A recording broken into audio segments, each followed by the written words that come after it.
Okay, now probably sound quality is really shit. Give me a second, guys, because I need to sort out the audio.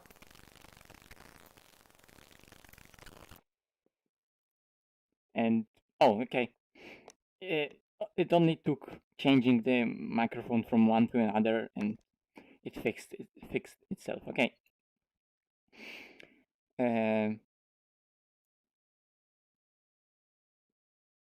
Please tell me that you can see the game. Hey. Okay. So it should work now.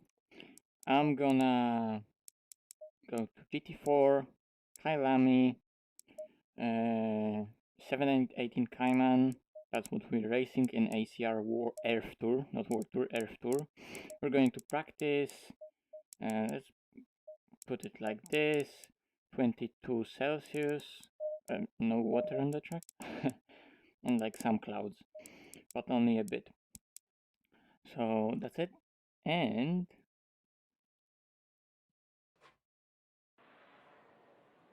oh, that's loud. That's really loud, yeah. And also, hey, hello everyone. I need to get the chat on my screen in Oculus so I can see what you're talking to me, guys.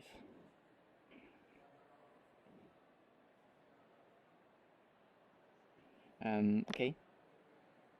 So Oculus, come on. Oculus, add window, Google, and I'm gonna move it somewhere here and pin it. Now recenter, and there you go. Okay, and also even before that, I need to fix my view because it was set to something completely else. Imagine being prepared and start the stream with everything working. You know that's not on this channel. Okay, now I can finally watch the chat.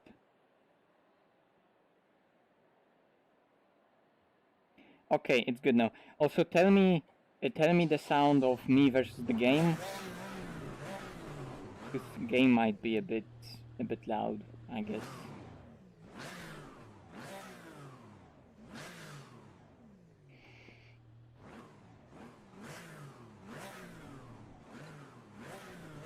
Although, maybe not. Okay, should be fine, I guess.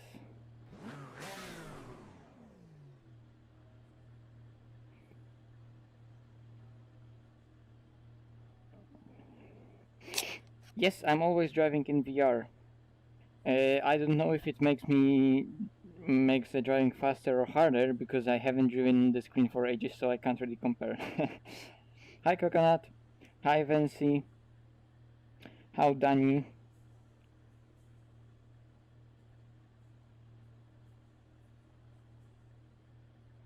Yeah, I mean the Porsche Cup is really nice and easy to drive, to be honest, because it has great traction. It doesn't really do any stupid snaps. It's not as snappy as GT3s, and you don't need to be so precise with it. The quality is a bit better than before because we're stationary. When we're gonna start moving and everything is gonna be moving, then the quality is gonna be again a bit worse. Hi Davide. Hello. Okay, so let's do some driving. KYALAMI. Air temperature 25, whatever. Setups. What do I have here? I have CDA setup. What is this one? It's called 1. I guess that's something that I was trying to do myself. Okay, let's not use it. CDA, KYALAMI, Quali. And this is like some rake, left in the front, full wing, typical stuff, soft test, and the rest taken care of by anti-roll bars. And this can be changed, okay, but not the range. and of course a lot of camber. And this setup, it's like almost the same.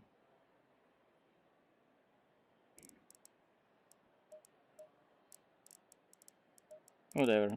Let's take this and see how it performs.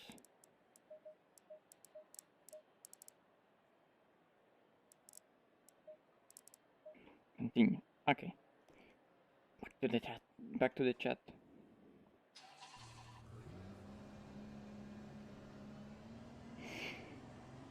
Well, I really like VR. That's why I started using it, and I'm using it very since because I just like it. If it makes me faster, I don't know, maybe, possibly. It makes some stuff easier, but it also makes, you know, can be inconvenient in some situations, and you know, more maybe tiring to use it. So like with everything, it has its advantages and its disadvantages. But overall, I just like to use it, so I use it. Well, Maserati is also not that hard to drive because it's stable. It has great aerodynamics. It has very natural rotation, and because it's long, it has long wheelbase, so it's easy to control it.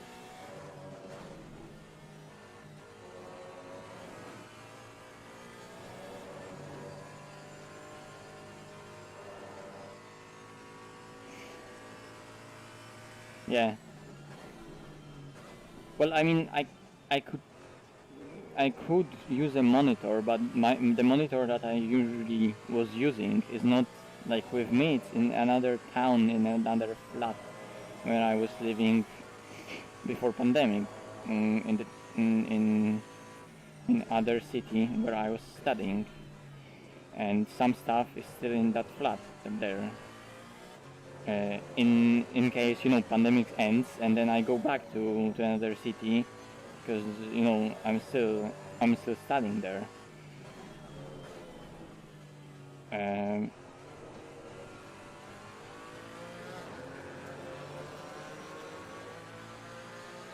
But yeah, that's like the longer story altogether.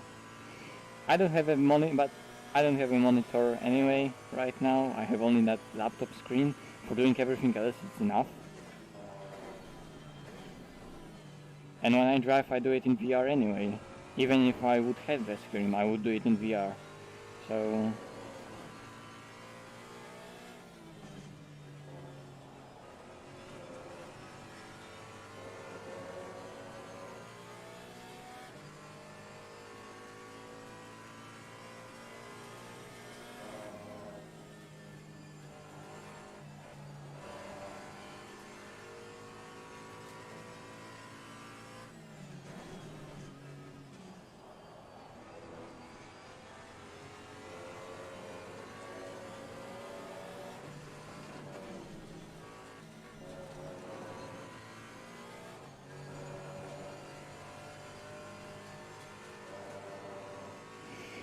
Warsaw.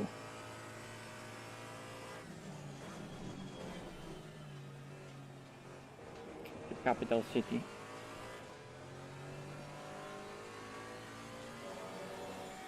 I mean, you know, now I'm studying from home because everything is done online.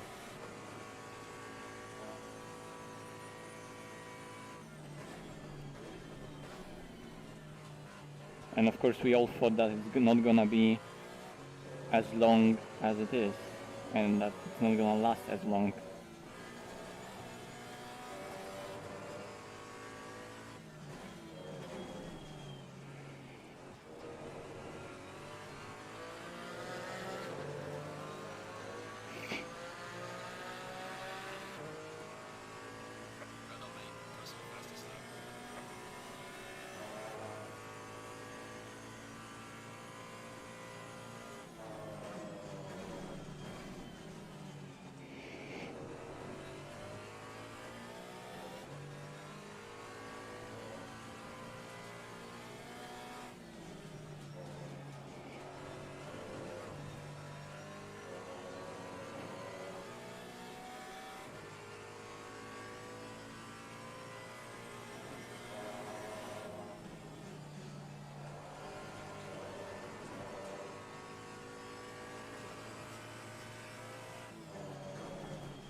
Okay, this I guess can be taken even faster.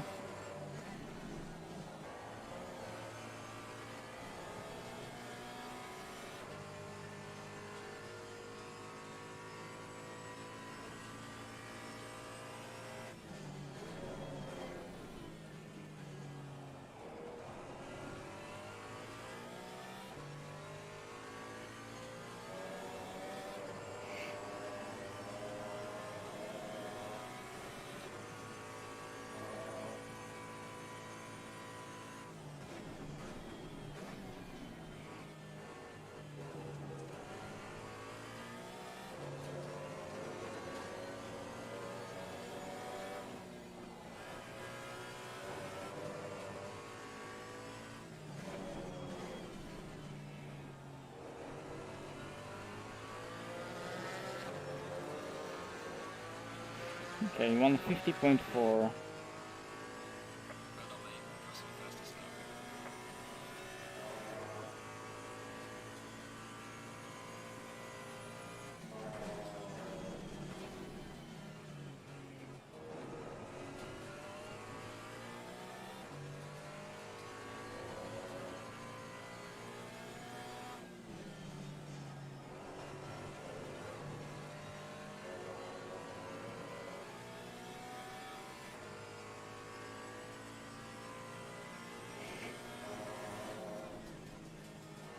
Yeah, there are a lot of great universities in Krakow, of course in Warsaw because that's the capital city.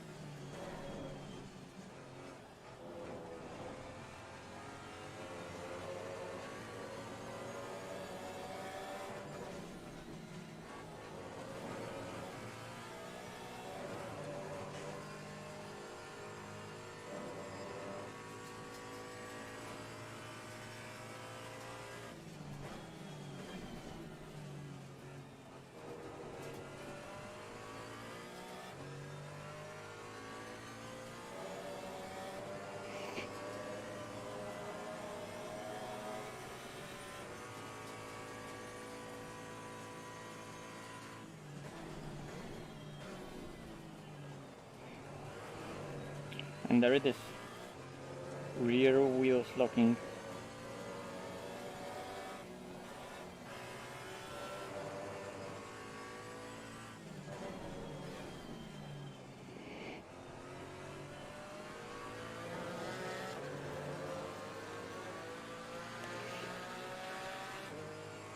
I'm studying engineering. Pasta making.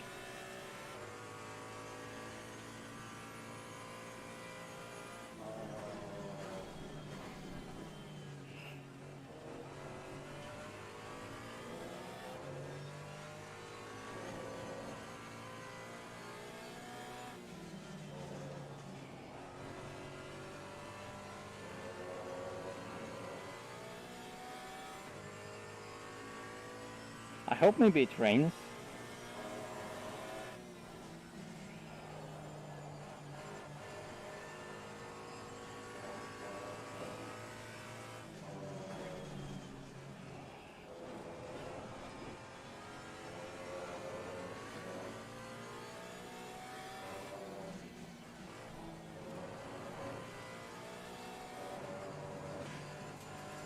Oh, I need more aggressive transition. So it hooks up into that line a little better. And this braking can be pushed so far into the corner, but yeah, doing that in the Cayman is just scary with those brakes. It's not brakes themselves, that it's just that they lock sometimes. It's like in GT3 Lexus. Oh, there it is.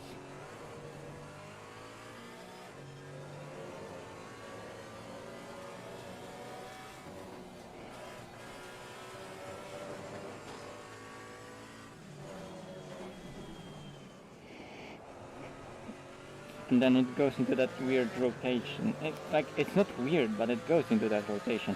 And you can't really fix it because it's not a stability issue, it's a brake issue. The car itself is well balanced.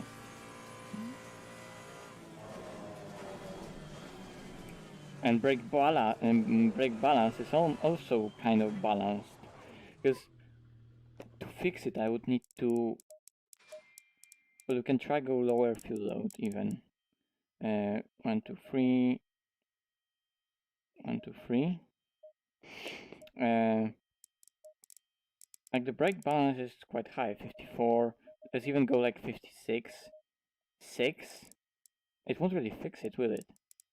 Or maybe it will, and I was just like a fool using too little brake bias all the time. And ABS also won't really help.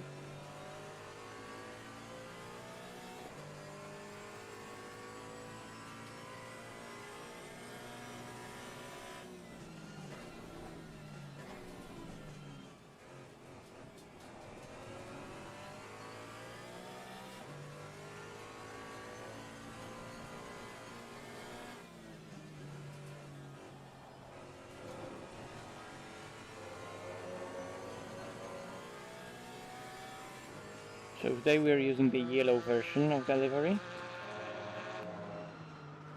with legendary ducky yellow color.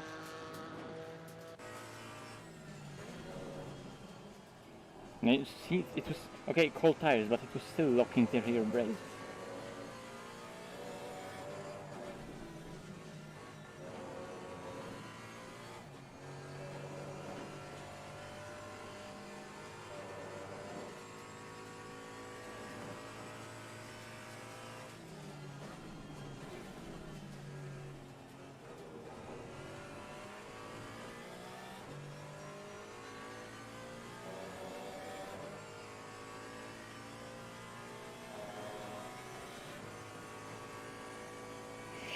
I think I need to put on the gloves because my hands are again starting to slide and it's just annoying.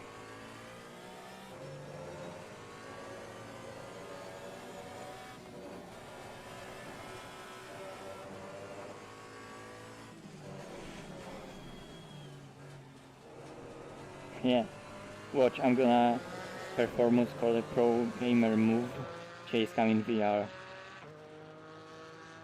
That's like next level driving. Let's do a lap like that.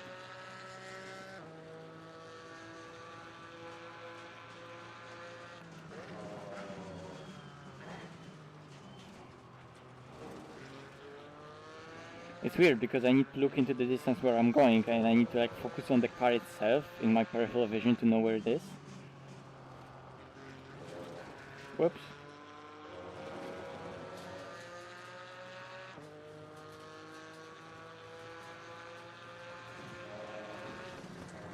Oh shit.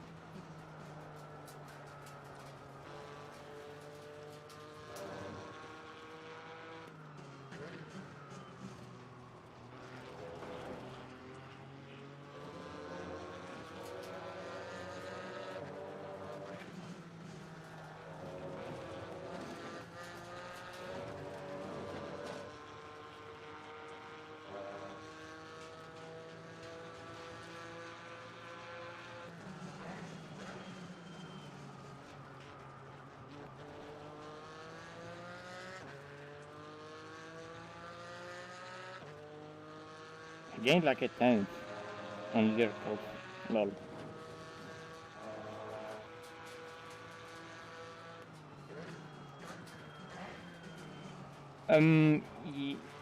Yes, I could. Yes.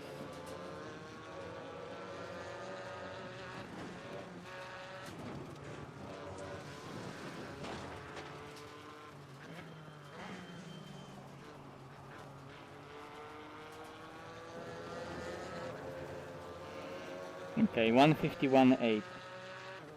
I lost 1.5 seconds. Yes, I had a motion sickness when I started driving in VR, but it was for like first time ever. And I had a motion sickness, you know, at first time when I tried it. But then it went away quite quickly. And overall, in those kind of stuff like that, I be it VR or whatever else, like on roller coasters, I don't really get motion sickness. But as always with those kinds of things, it depends on the person.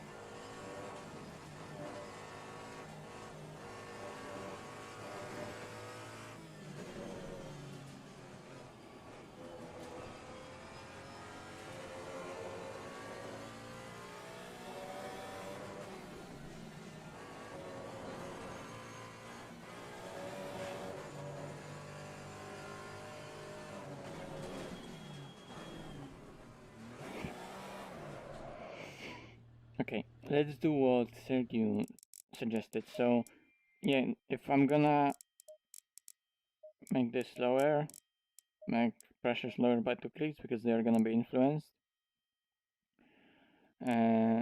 Let's use even more camber because camber. Let's use less DC. Let's use less pump. Let's use even more rake.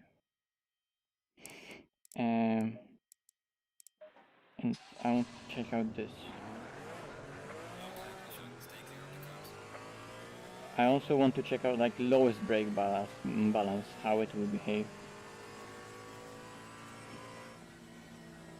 Okay, back to the chat. Well, like first sim racing will, yes. But when I was a kid, I also had like an old Logitech Momo. And you know, I used to play like Colin McRae Rally with it, or old Stoka games that I was playing on the stream also, or old F1 games.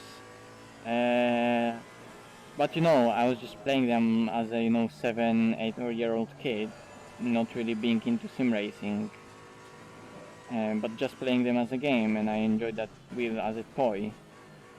And I always wanted to get into sim racing because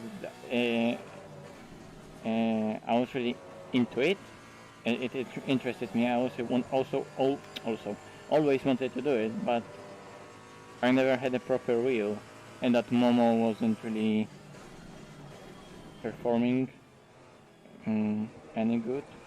And it was very, very old. It actually broke at the end because it got used quite heavily and a lot. And also I didn't have any PC to really run any modern sims, so like until like 2 years ago, maybe 3 years ago, I didn't even have a PC to run no original Assetto Corsa or iRacing, so yeah, that was like really potato PC. But then I got a new graphics card to it. New graphics card, I mean, I got GT1030, so you know, a proper office graphics card, but it was at least able to run Assetto Corsa, and so I bought T300, and I got into sim racing like that, like around 2 years ago. And then I bought AC because I was really into GT3 racing and into Blackpine, and I was watching that a lot. And it went from there.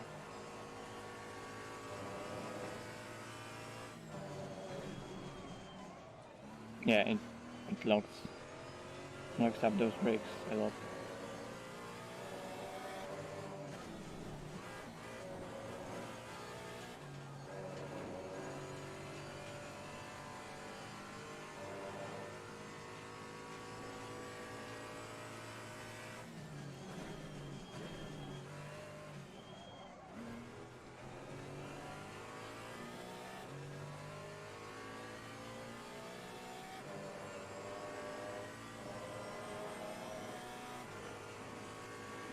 Yes, I like rally games, but I don't have any on my laptop right now.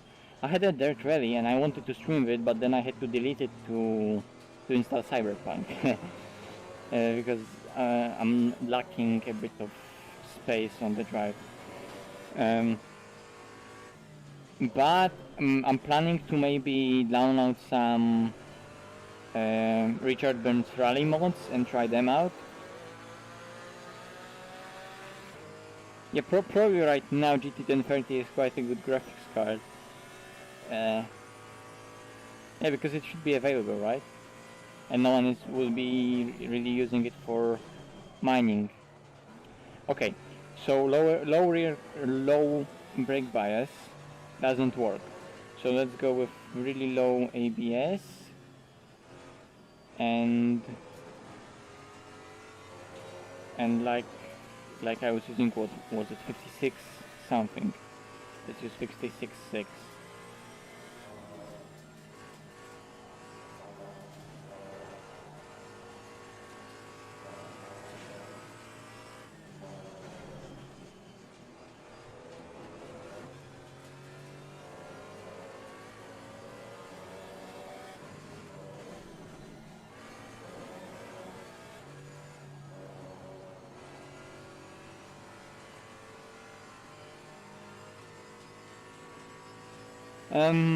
So the temperature is 25 air, 33 track. It's quite warm, because that's what we're using in the league.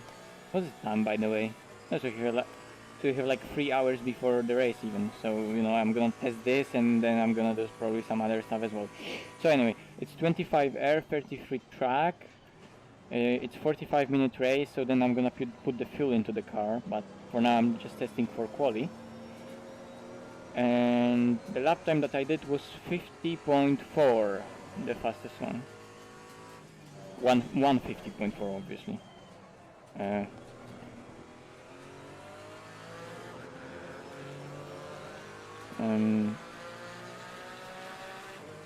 Yeah, so by the way, fuel per lap is 214 to 15. Also, that's good to know. Okay. Yeah, that's bad. That's what happens. Yeah, I was just using ABS way too much. You need to play with those brakes and avoid ABS.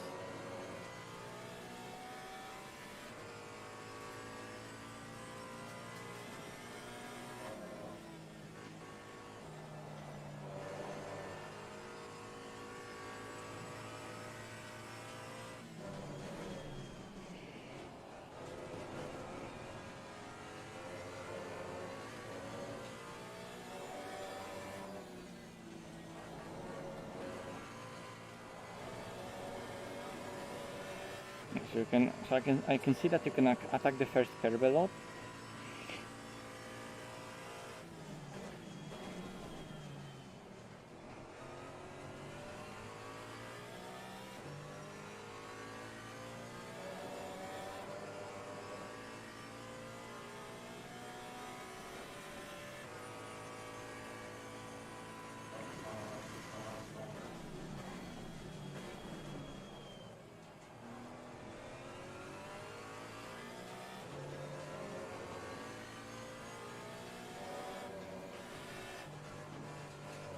Right, let me do the lap. I'm not focusing at all. Come on.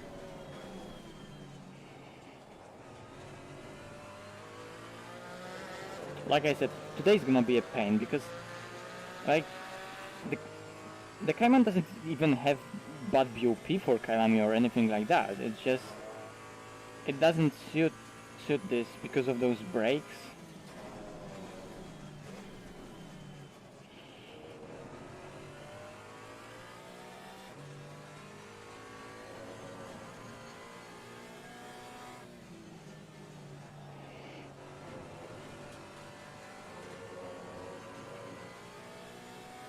No, I gained 2 tenths, lol. Okay, let's go.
Okay.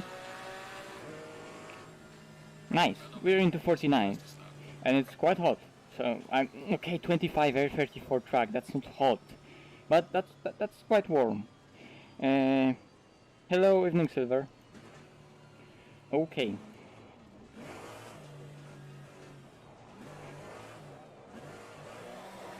It's so hard to spin the Cayman.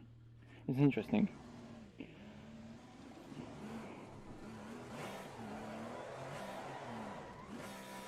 Like it doesn't want to spin. No power. Okay, that was a decent lap. I'm gonna save this setup. Because it just felt nice. That was a decent lap. Where's the race tonight? It's on KYALAMI, Baggy. Hello, by the way. Yes, it's on KYALAMI. So if that would be on console, I would be probably like 6 seconds faster.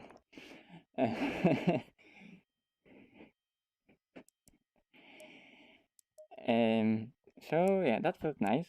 I'm gonna save it as quali setup. Pew save, yes. And now let's see what CDA race setup has in it. So it has lower camber, same electronics, 60 liters, also soft but less anti-roll bar, and like less rake, so it's like almost the same but safer, which is counterintuitive because we have fuel tank at the front that in itself makes everything safer. Because the fuel that's gonna go into the front is gonna move the center of mass of the whole car to the front, which is gonna make it more, well, not front heavy, but you know, the center of mass is gonna move forward because it's mid-engine, and we're gonna add fuel that's right here. So yeah, so let's use the quali setup and let's make this a race setup. So the race is 45 minutes. So yeah, I saw people complaining, and I saw console players complaining that they are slower right now, which obviously, like, the game got broken, right? Because they are slower. Once it's because of what Sergio said, air density and air density at a given altitude. It used to be, I think it used to be because they fixed it in after the recent update with 2020 cars. I think now it's fixed, but it used to be that there wasn't any air density simulation based on the altitude where the circuit is. So, for example, KYALAMI, which is a place where, which is a track which is very, very high. It's like 1,500 meters above sea level. So the air here is much less dense, and engines are producing less power, and also aerodynamics are a lot less efficient. So on consoles without that, cars with higher air density, cars had a lot more power on KYALAMI specifically, or pretty much on all tracks, but on KYALAMI it was very, very apparent, and they even had a bit more aerodynamics because of that. The aero effect was bigger. So the KYALAMI was the biggest difference, although like every track in Spa was like almost a second faster. Spa also is on quite high altitude. I don't know about buffers. Well, but you know, almost every track was influenced in some way depending on what altitude it is on. Okay, race 45 minutes. So the race lap is like 150. It's probably gonna be like 151 or whatever. But let's calculate with 150. So 50 divided by 60 is 0.83. So one lap is 1.83 of a minute. So we have 45 minutes. We need to divide that by 1.83, and it's 24 something. So that means we're gonna do 26 laps plus an out lap. So 27 laps. and boom, that's the fuel that we need to put in. 27 laps, no less, no more. And the fuel usage was 2.13, so let's say it's gonna be 214, 215. So 27 times 215 is 58.05. So we can just put in 60 liters, so we have like 1 or 2 liters to spare. And that's how you calculate the fuel without any special fuel calculators, and because you've done the calculations yourself, you can be certain they are correct. 60 liters. On other tracks I used 58 during 45-minute race. On Imola I used 58. On Silverstone I also used 58 or 57 something. On KYALAMI fuel usage is higher because again we're high in the altitude is high, therefore engines not only are producing less power but also they are less efficient. So we're kinda full throttle for longer during the whole 45 minutes. So we're using more fuel.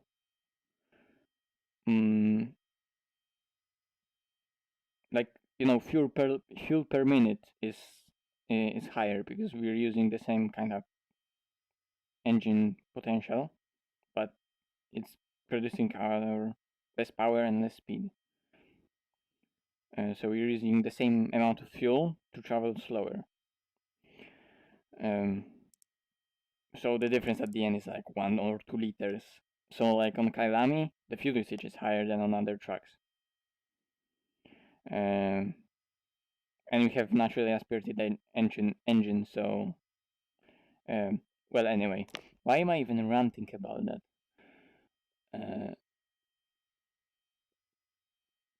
Okay, chat.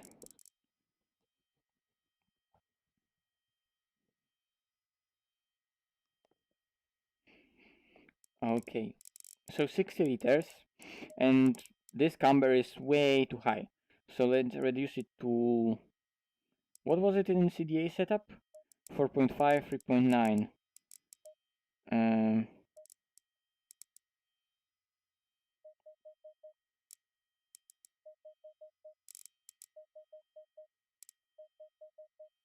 I'm gonna do it 3.8 and 3.4 and 4.4, 4.4, 3.8. And I'm also gonna reduce tow. I don't know why, just because. Again, 60 liters. Pads 2, because pads 1 will be like I want those brakes to be as progressive as possible, and so with temperature and with heat they don't change the brake, you know, their friction coefficient while braking, so they are as consistent and as progressive, and you can play with them, which is important in GT4s. Plus GT4 cars actually, a lot of them weigh more than GT3s. So like, you know, Audi, McLaren, BMW, they are all heavier than a lot of GT3 cars. So they wear out those brakes faster. Those pads faster. And they produce loads of heat because of that as well. So it's good to have like not pads 1, but pads 2, which will deal with that temperature a lot better. So they won't heat up that much, but they will also keep the temperature in them, so then they are consistent in how they work, and so on and so on. And pads 3 will do that even better. So pads 3 will be really, really hard to warm up, but then it will take like 1 lap or 2 to get them up to temperature, and then pads 3 will keep the temperature in them for super long. Like, you know, pads 1, for example, will lose their temperature on the straight. Pads 3 will just, you know, keep the temperature in them for, you know, good part of a lap, even if you're not using brakes. That's why you use them in wet, not because, oh, they are somehow better for wet weather. It's just that they keep the temperature in them, so in the wet where you're not really using that much brakes that much, you have pads that work in very low temperatures, and also that keep the temperatures in them, because you're not using those brakes and you're not you're not keeping heat in them by braking, so they need to keep that heat in them by themselves. And also they last longest, but pads 3 braking distance wise for dry, that's not really good option. I remember we were using pads 3 for SPA 24 and we thought they're gonna make it, but in the last hour I lost rear brakes, so I was driving last hour of our SPA 24 without rear brakes, which is so hard to do, let me tell you. So yeah, for like 24 hours, go for pads 2 and change them mid-race. But for the wet, pads 3 are great because they keep the temperature in them. Therefore, again, like now, I want pads 2 to keep the temperature in them, but in the dry. In the wet, where you're using them even less, you can even take pads 3. All around, like I think that people are thinking about brake pads more about I want ultimate braking performance, and it's really about how that brake pad will work, about the thermodynamics of it all, how it will keep the temperature in them, how it will heat up the tires, and work with combination of the whole setup. What you want to have in that brake pad, that progressive brake pedal, that modulation that easy modulation that you want, and so on and so on. And the braking performance between like pads 1 and 2 is, you're not gonna even notice that. It's not gonna even matter in the lap time. Seriously, you can even do qualifying on brake pads 2 and it doesn't matter. You're hitting ABS anyway. Pads 3, like I said, okay, there is a difference, but those will last you for 24 hours. So of course that a pad that will last 3 hours versus a pad that will last 8 times longer will differ in braking performance a bit. But pad 1 to pad 2 doesn't really matter. And never use pad 4, I think that everyone knows that at that point. Yeah, so I ended up ranting about pads. Yes. Low tire pressure, stay away from curbs. Oh, when is the race? Yeah, I can't read. The races is on at 9 p.m. CET, so in 3 hours. But I'm not gonna stream the race because, well, now I'm using the internet to stream, but then I will need an internet for for my connection to the server, so I'm not warping all around the place, and I don't have high ping, and unfortunately my slow internet can't handle both at the same time.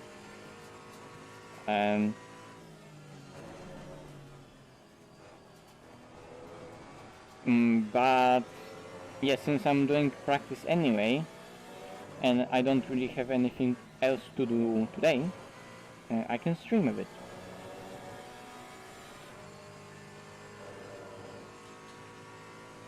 But the race itself will be, of course, streamed on Actual Vision's channel on Twitch, twitch.tv/actualvision.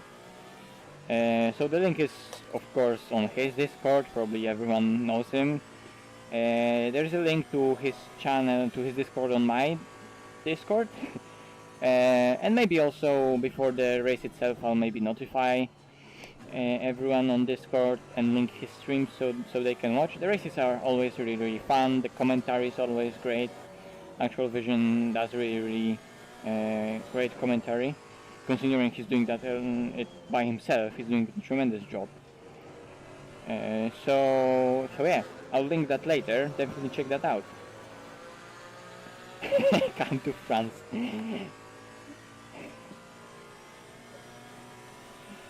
If only you could give me your connection like remotely.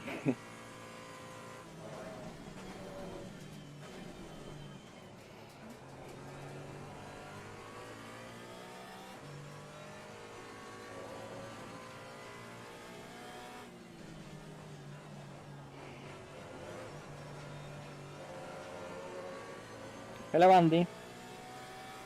Good evening. Guys, have you seen the new Porsche 911 GT3? 992 generation. I mean, how good does that car look? It's amazing. and also how fast is it. It did 6 minutes 55. Well, now it's measured in the different way, so like the new measurement is 6 minutes 59, but compared to like the measurement that was used on Nürburgring for ages, it's 6 minutes 55 lap time. I mean, that's only still a 500 horsepower car. Maybe it has like 525 horsepower. I don't know. No, it isn't turbo coconut. It's still the same 4-liter NA engine. It's still the same engine. All the new Carreras, yes, they are turbo with that new 3-liter engine, but GT3 is still the old naturally aspirated 4-liter engine that revs to 9,000 RPM. It's still the same atmospheric engine. So it sounds amazing, even with the restrictors and all those whatever particular filters it has.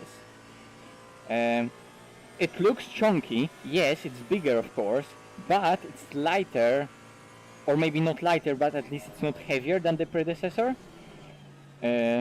Like Carrera is a bit heavier than previous Carrera, but GT3 isn't heavier. They made it really light. They gave it really light roof, light doors, light bonnet, light brakes. Yeah, taxis will be expensive. Who cares about taxis when you have a GT3? Come on.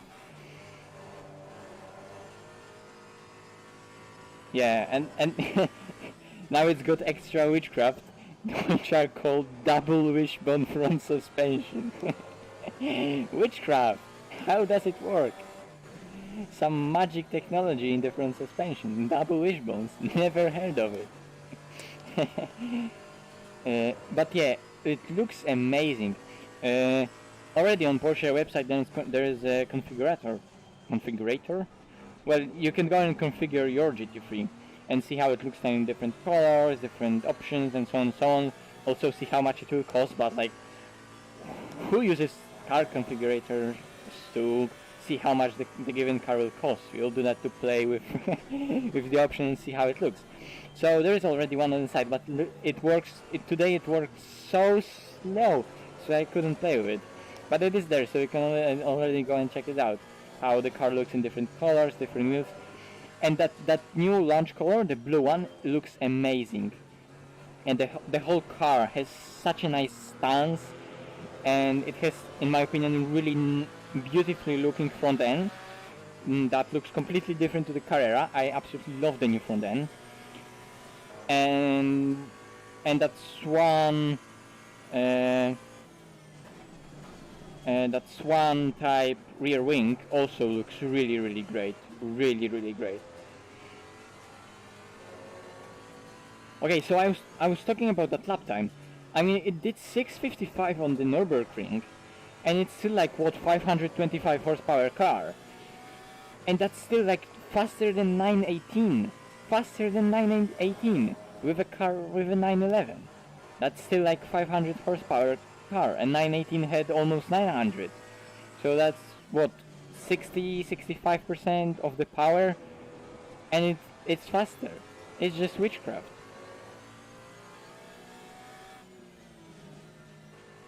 Yeah. Exactly.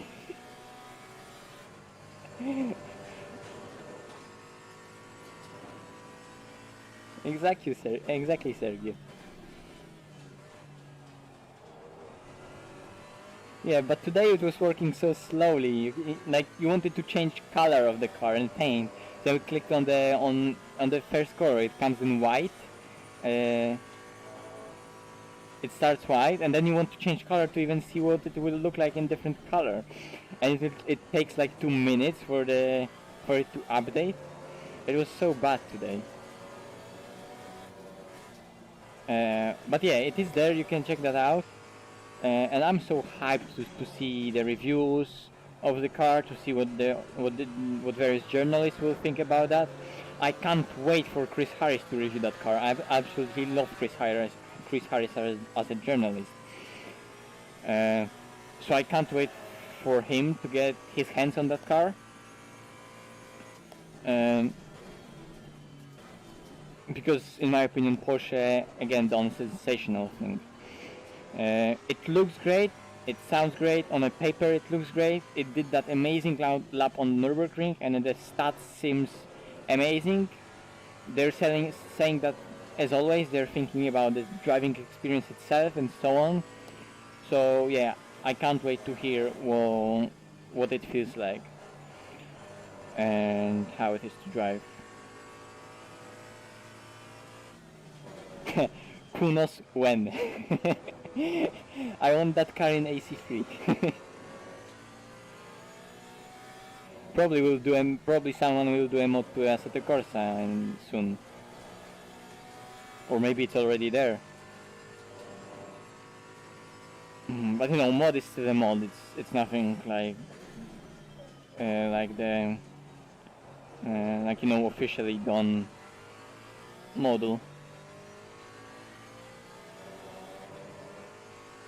Okay, I'm not focusing on my driving at all because I'm again ranting about Porsche now. But I forgot to change pressures anyway, so we can do that.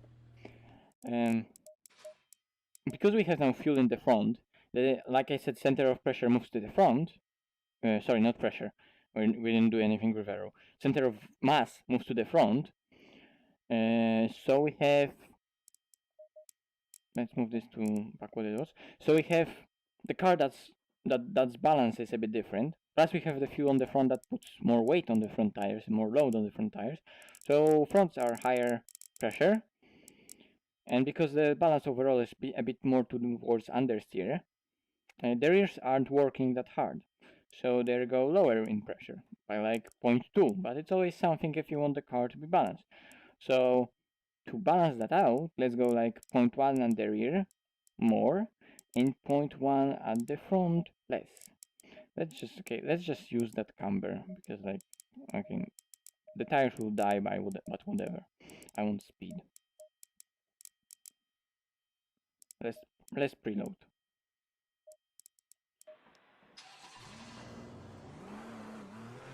Low tire pressure, stay away from curbs.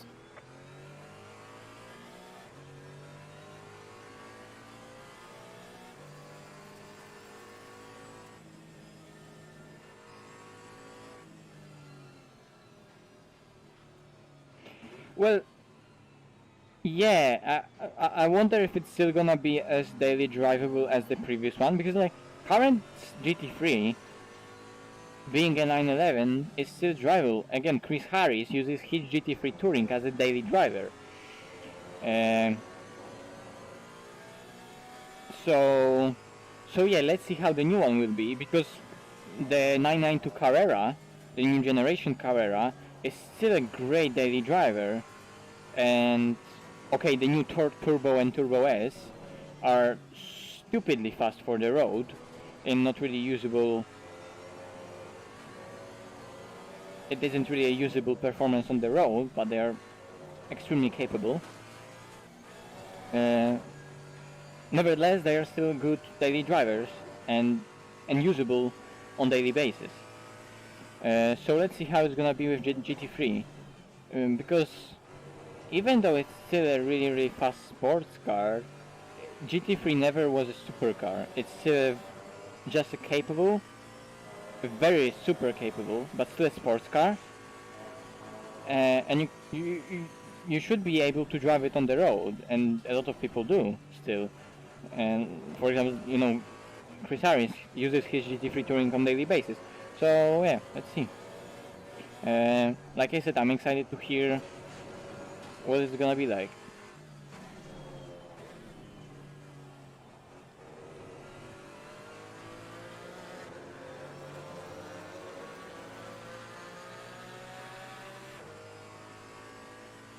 Yeah, definitely GT3 RS will be a total track toy. I saw a GT3 RS one. The first time ever I saw a GT3 RS on the road. It was in Germany, in Cologne. It was so loud, and it was also so wide at the rear. It had those enormous rear tires. What it has, like 3 to 5 rear tires. this huge wing, and it was so loud when idling. He was standing with the guy was standing with everyone else in the traffic jam. So I could take a proper look at it. But yeah, GT3 RS is a proper track toy, and it has usually, you know, a lot more aggressive aerodynamics and bigger tires, and everything else is turned up to 11. While GT3 is definitely still that sports car. Yeah, GT4 RS should be also quite nice. I just hope that they're not gonna make like too many versions of one car, because again, like Porsche GT cars are starting to be a bit too like they are still desirable, but I wonder if they aren't maybe starting to do a bit too many of them, like BMW did with their M cars. Like for example, BMW M2, M3, and every other BMW M, and even now SUVs, and there are starting to be a bit too much of them, and too many versions of them that don't really, you know, bring anything special with them. They are just, you know, a different version, a bit something different here, something different there, but they aren't as special. So yes, I'm excited again for the GT4S, but I just hope that they won't overdo the whole GT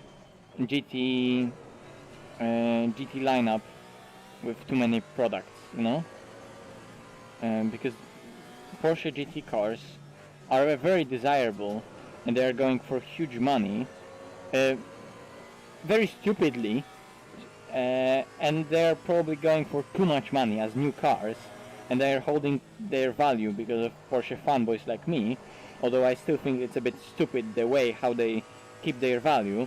But I just, you know, the Porsche, yes, they are making more of them, and they are making them accessible because people want them and they are desirable, but you know, at some point, because they will be more and more available, they're gonna become a bit less desirable, even though they are amazing cars. So I just hope that Porsche won't, you know, overdo it like that. That those GT cars will become a bit less desirable compared to what they are right now.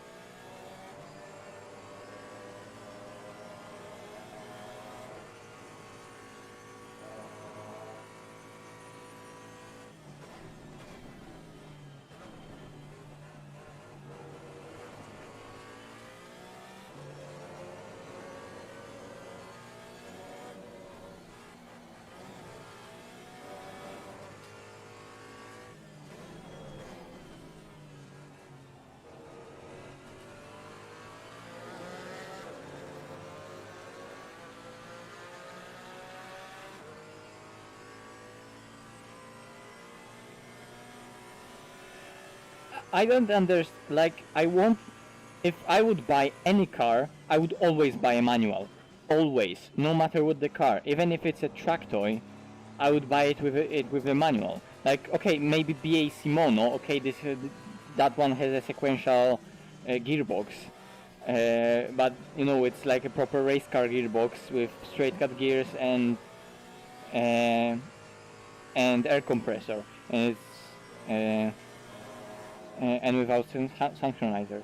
Okay, but that's BAC mono. But for like a GT3, I would always spec mine with a manual. For any daily car, I would always buy it with manual, and it's a shame that, well, of course, you know, for normal people, not petrol heads, you know, manuals won't sell unless for taxi drivers that just want to buy a car as cheaply as possible. Maybe not nowadays. Maybe nowadays even, you know, also you know, automatic gearboxes are so easy to produce and cheaper actually, that everything is automatic right now. But yeah, somehow the manual became like, especially in sports car world, like a desirable thing, because it's not even available, and I'm like, why did we even ended up in situations like that. Like, that's totally unnecessary. Like, why new Supra isn't sold with manual on every single market? I think in Japan you can buy like a Supra with a manual, but why new Toyota Supra isn't sold with a manual? Why Alpine A110 isn't sold with a manual? Why every single 911 Carrera isn't sold with a manual? Okay, Carrera S is now, but it wasn't available from the day one, and stock Carrera, not Carrera S, normal Carrera is still not available with a manual. Why cars like Jaguar F-Type isn't available with a manual? Why cars like some, I don't know, AMG GT isn't available with a manual? Okay, there's Miata, there's BRZ, but like, you know, cars like that, the manual should be just a default option that no matter what the car is, it should be there as an option in a sports car world. And suddenly we come to the point where manual cars are something special and something desirable. Yes, they are desirable because they're fun to drive, but like, why they aren't even made and aren't sold there in a lineup as a default?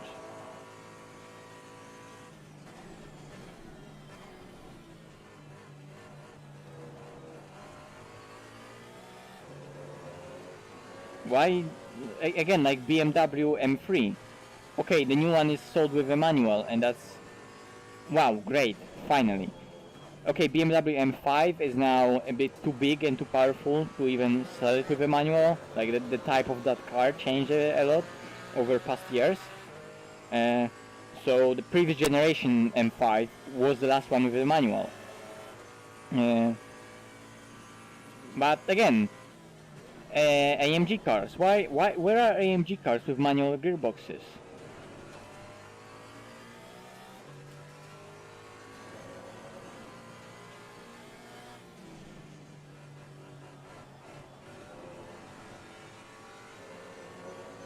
Why is like, also I think Renault, yeah, there was Renault Clio RS, that was also like only available with automatic, with flappy pedals, double clutch gearbox. Like, why?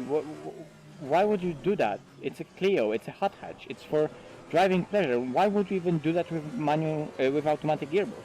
Or like new, there's new that mini, whatever it's called, mini Johnny Cooper Works GP. I don't know what exactly it's called. It's again with automatic. Why? Why would you do that? It's like one of the best driving car, one of the fastest hot hatch out there. A very, okay, aggressively looking, but still a nice mini. And why it's with automatic? With that horribly looking lever from the BMW in the central console of the car. It should be a lovely gated manual, like in old Ferraris. But no, it's only available in automatic. Why? I mean, I guess that influencers that buy those kind of cars, they don't even care, and they only want the car to be fast in the straight line and look aggressively. So everything is changing in today's world, but why? I'm just mad.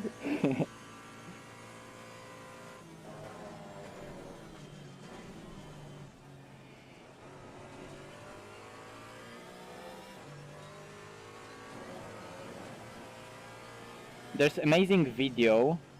Can I actually link videos? Yeah, I can link videos. Give me a second.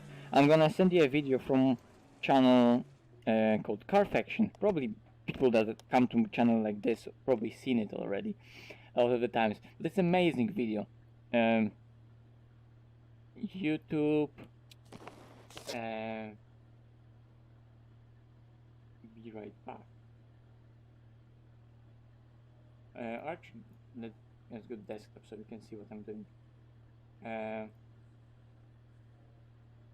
Carfaction. There was that video.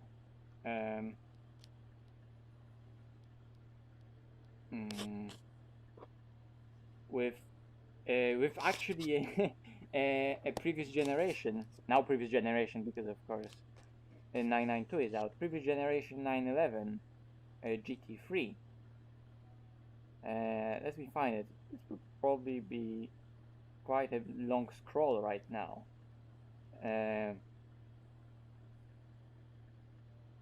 Yep. And there was amazing video about manual gearboxes.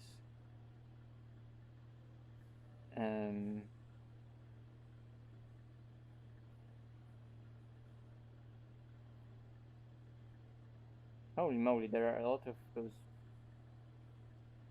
videos that I remember watching when they were new. There it is, Manual Matters. Go and watch this video. Not now, after the stream, go and watch this video.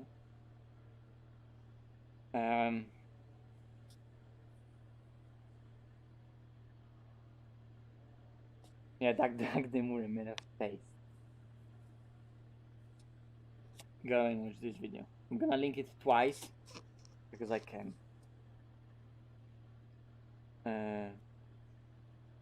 Because manual matters.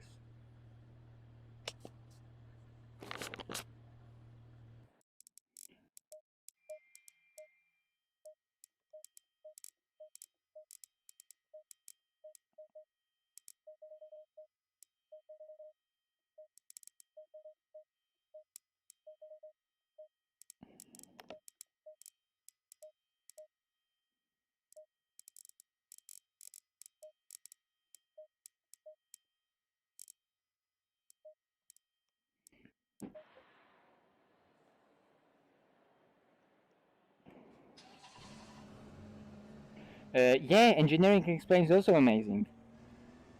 Engineering explains also amazing.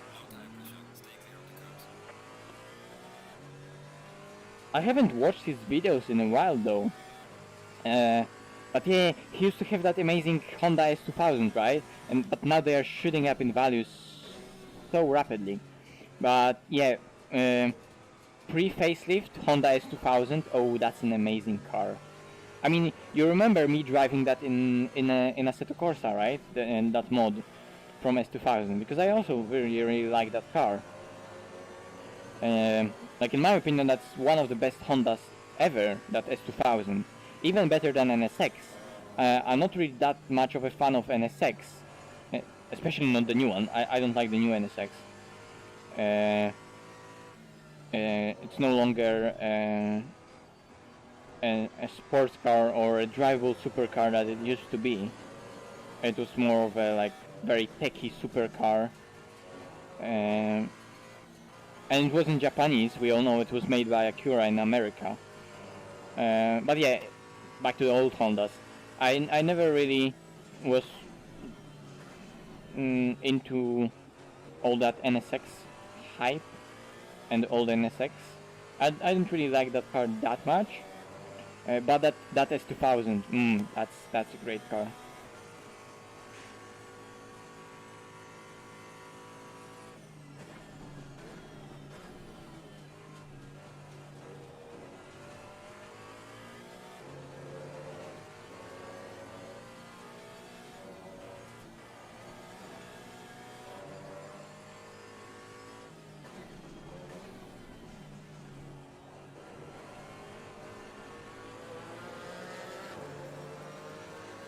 All high revving engine cars are just amazing.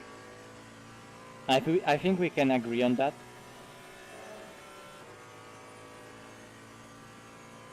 Oh fuck, okay. Yeah, the road is somewhere else. I need to watch the road.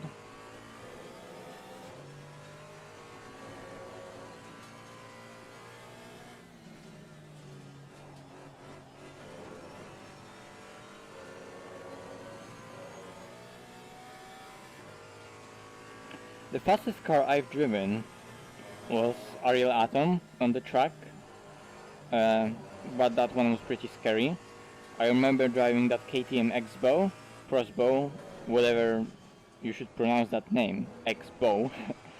It was also really fun to drive, and that one I wasn't that scared while driving. because Atom was just scary, especially for someone that's not really used to driving anything in real life.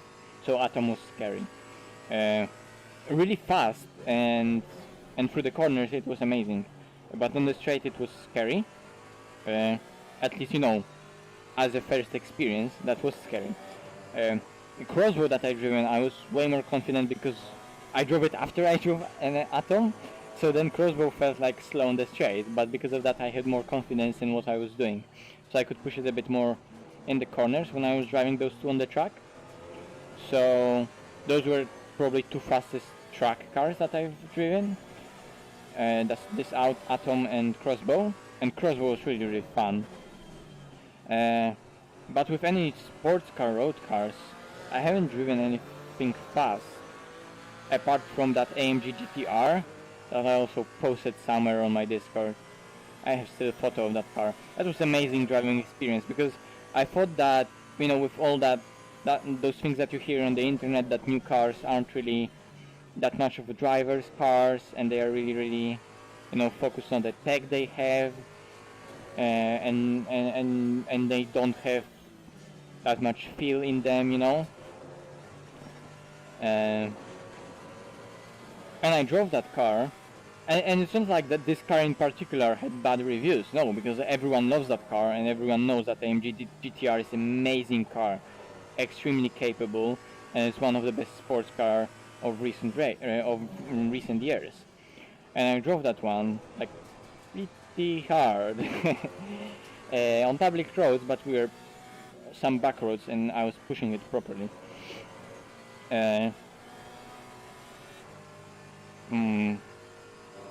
Yeah, I was lucky that I also went on that test drive with some, not like a dealer that would be, you know, worried about the car and giving, you know, a 20-year-old a go in such a car. He wouldn't even allow it. But I went for that test drive with a guy from AMG. So no, he was really into driving fast, and you know, I started talking with him about all those technical details of the car and so on and so on. So he already saw that I was really into it, and that I knew what I was talking about. And then I was driving for a bit, and he saw that, you know, I understand what's going on, so he let me push that car a bit more on we went on some back roads. And it was amazing. The front end on that car was so communicative and so responsive. I think AMG still uses hydraulic power steering. So the steering was so precise and so amazing. Yeah,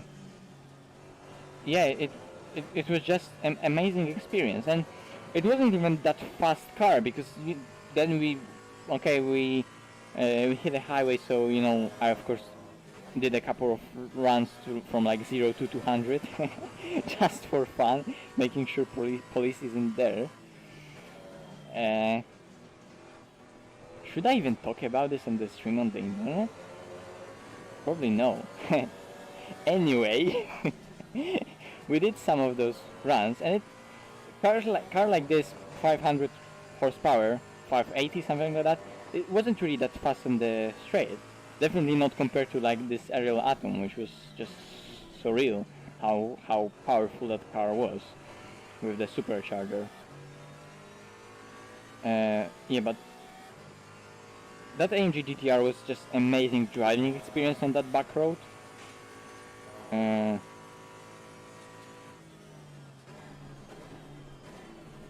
I remember after I drove that AMG GTR, and I experienced how good it was on the back road, I wanted to buy my Miata even more from that moment, from that day.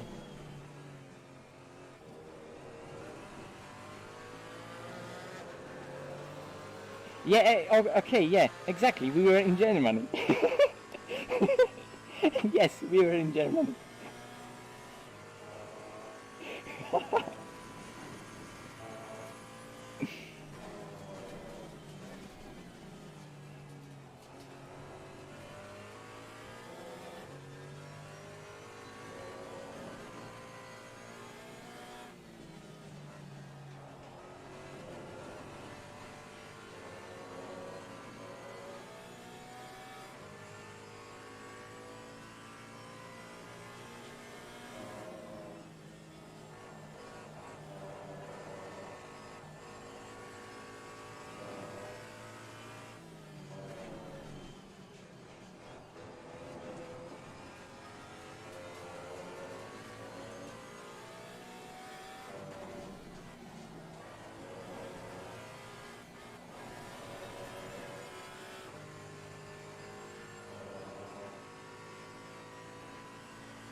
Well, probably on Nordschleife, for many people, GT3 Porsche would be intimidating to drive.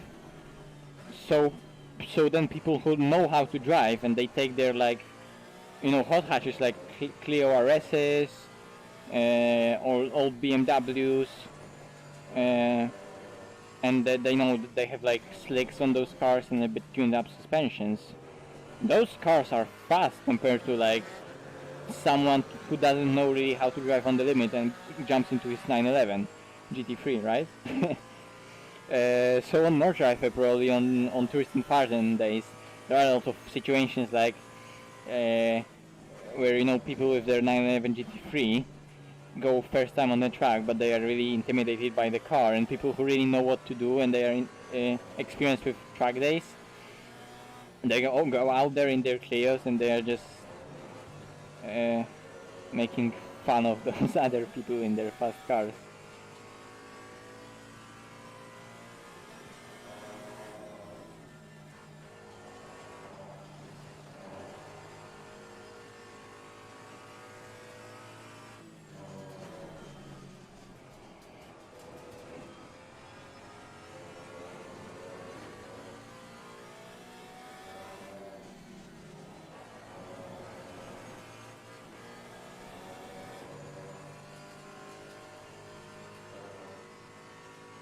Okay, thanks Sergio, see you.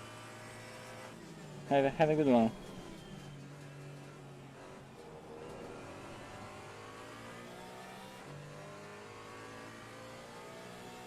VRception.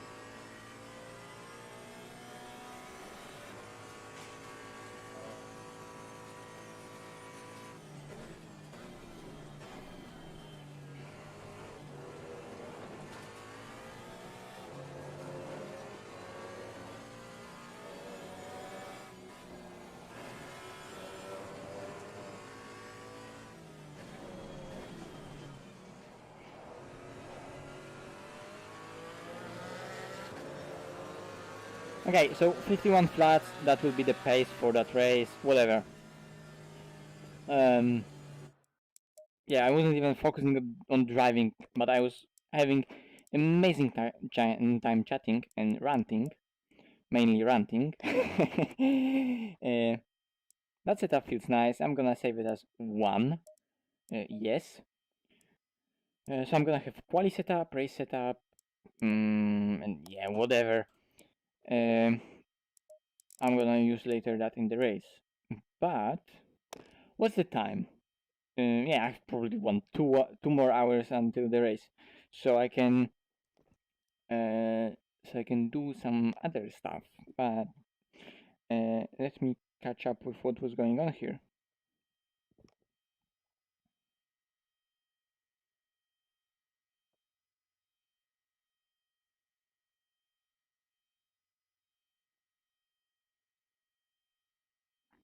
Wait, David, how are you watching this in VR? What? Can you actually watch the YouTube videos in VR? Like, why even would you? It's not captured in VR. It's still a 2D image.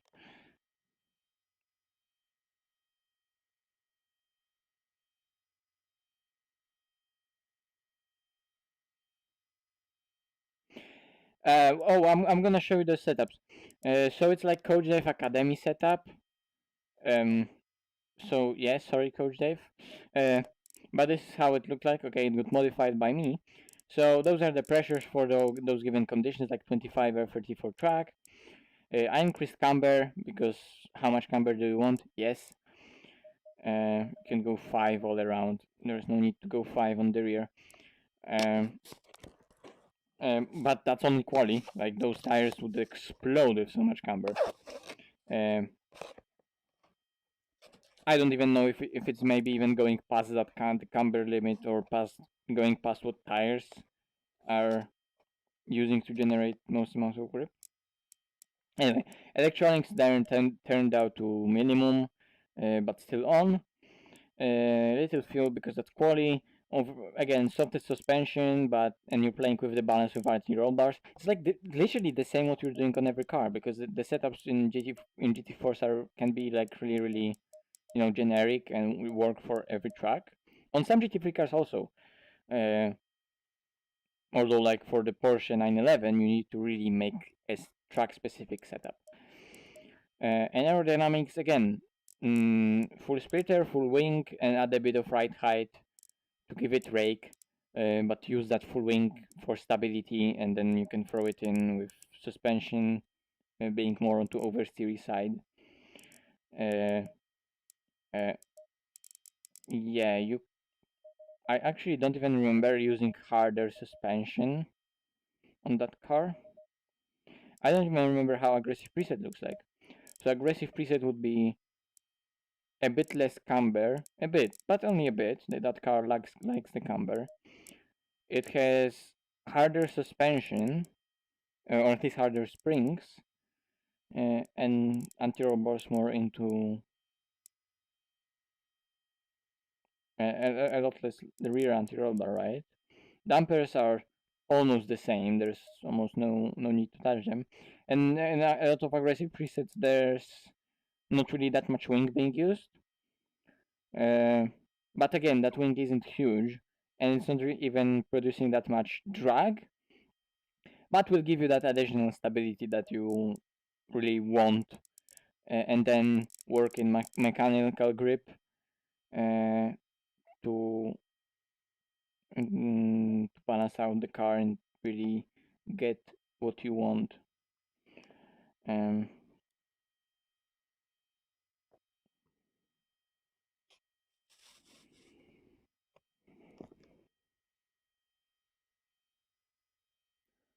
This mode, okay, chat.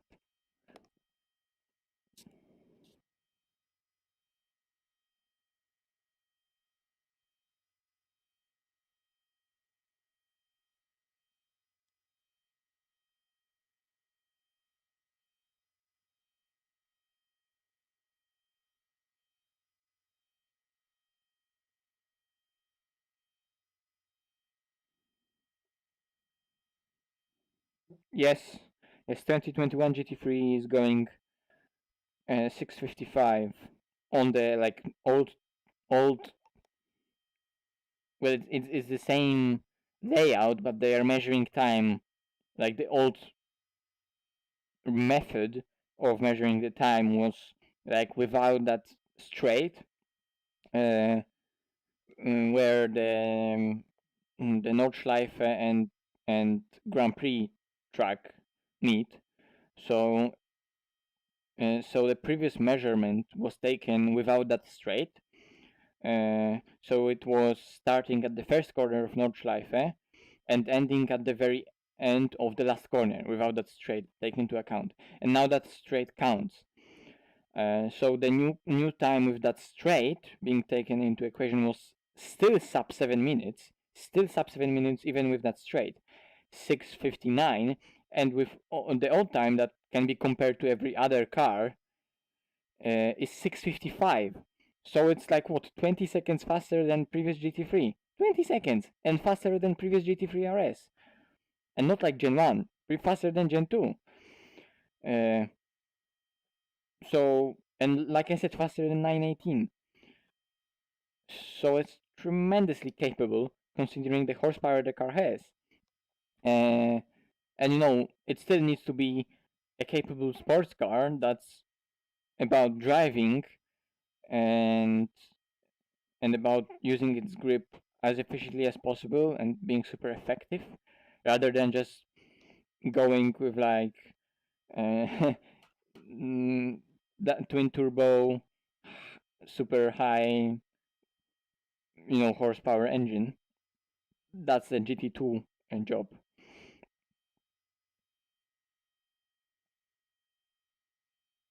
Yep. What's the name of that GT4 championship?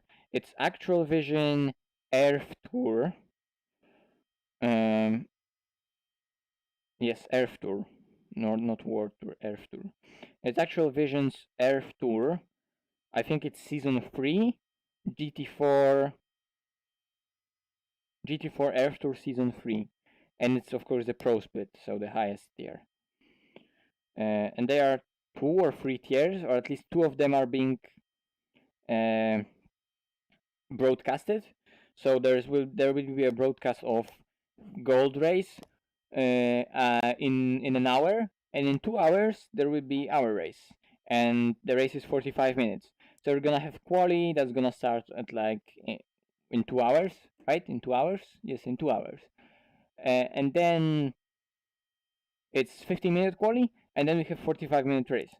So that's why the race setup has like 60 liters. 60 liters in the Cayman is for 45 minutes. And the tank has 115. So you could almost do 90 minutes on one tank in a GT4. Okay, guys, let's do something else. But I need ideas. Tell me what to do. What car track combo or something like that. What do you want to see? Nothing stupid, but you know, give me ideas and I will choose. But we're staying in ACC.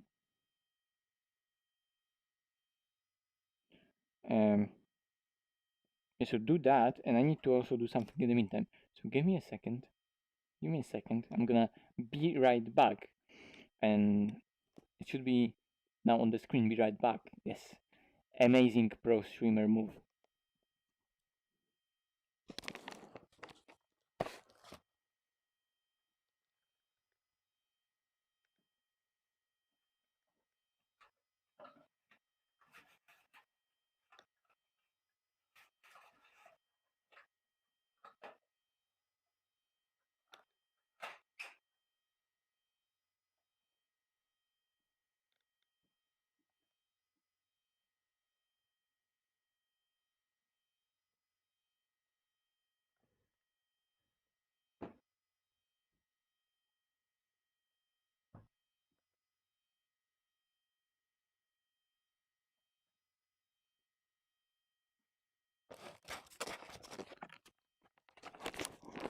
Maserati, you say? Hmm. Wait. Let me clean the lenses in my Oculus. Give me a second.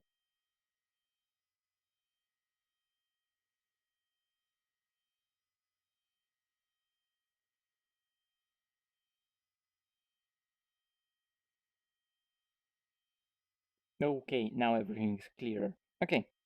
The Porsche Cup. Oh yes, Porsche Cup special event. Let's go. Let's go. Porsche Cup special event. There you go. By the way, this event. Yeah, I'm still faster than Michael. Oh yes.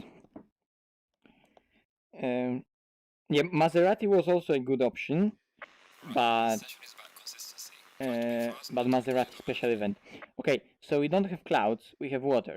Now the question is if it's gonna dry out, and it's 30-minute hot scene, so who even knows what can happen? But I guess we need to try on the wets. And then we will see how they will behave and how quickly the truck will dry out. It says that the truck is wet, not damp, not greasy, so it will take a while. Okay. Mm.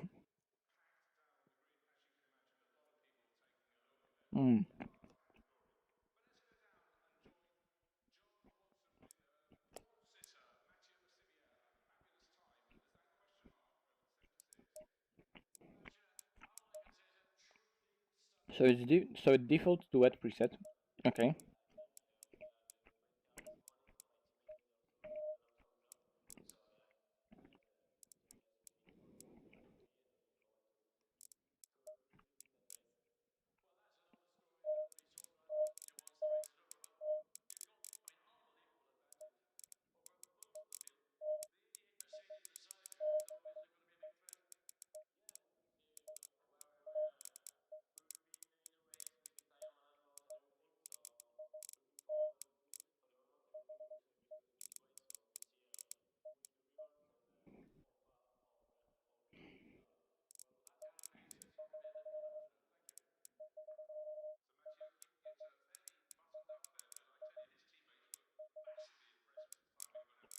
Let's go like that.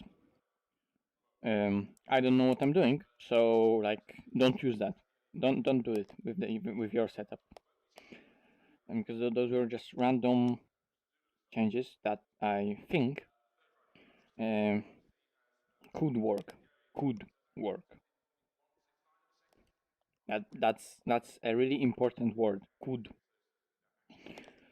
Oh wait. Yeah, I need to also change to this because you didn't even see what I've done with the setup. Haha! Clicking noises intensifies. I was doing setup. Now we won't see it, and I'm not gonna show you because I'm evil.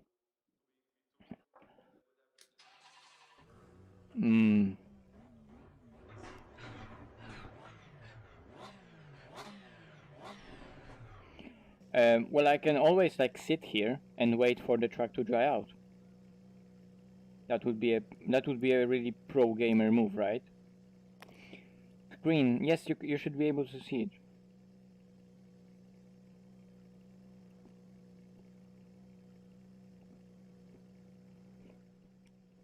Okay.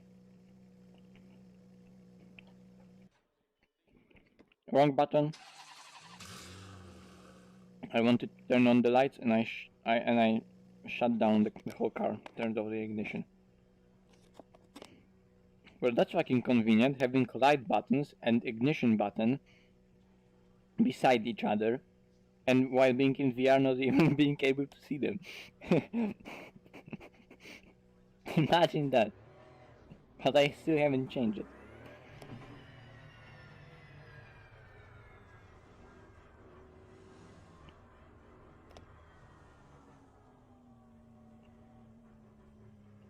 Okay, adjusting the camera. Okay.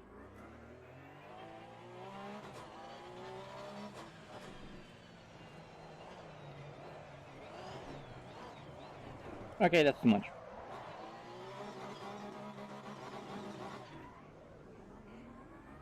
That's the only proper way to start this special event.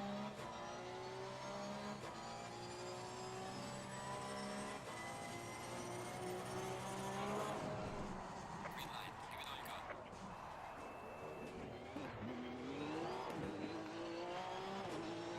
got. Okay. Yeah, I need to get the tires up to pressure.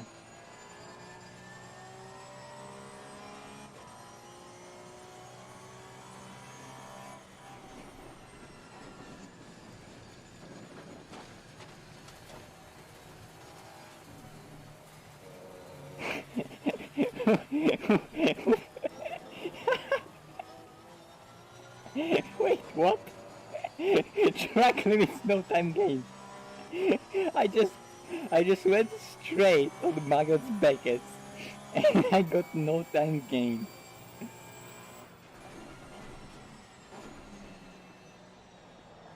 Yeah, that was definitely a wrong idea to go with those soft springs.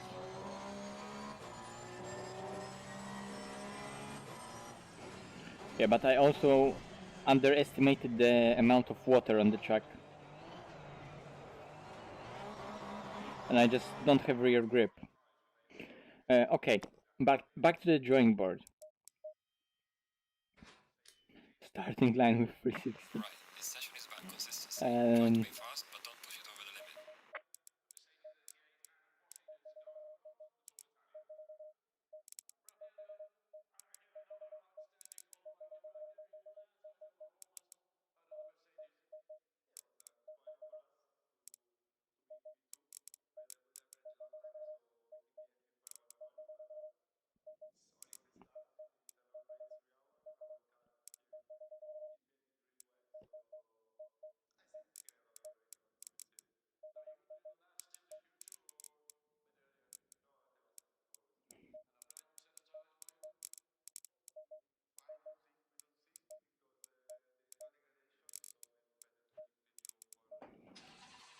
Oh wait, yeah.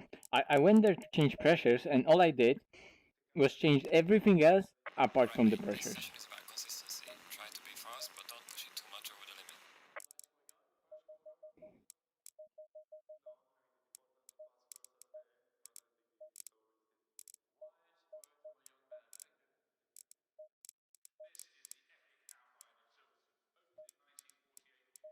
Okay, shall we try again? Ba ba ba ba ba ba ba ba ba ba ba.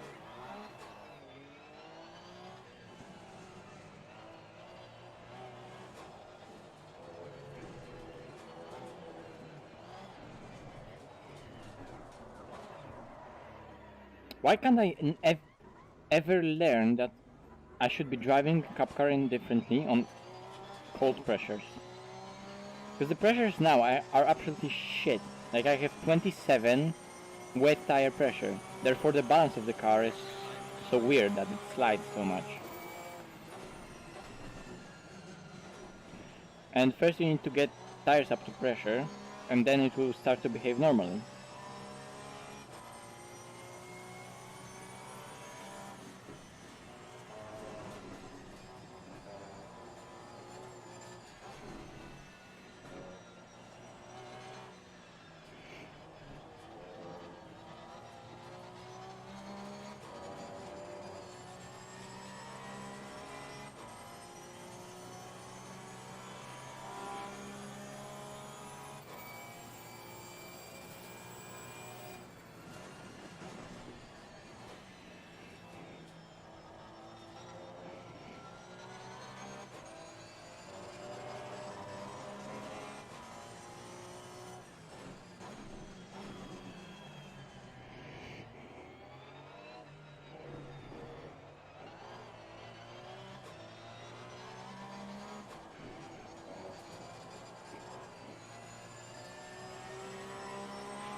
Hi Kevin!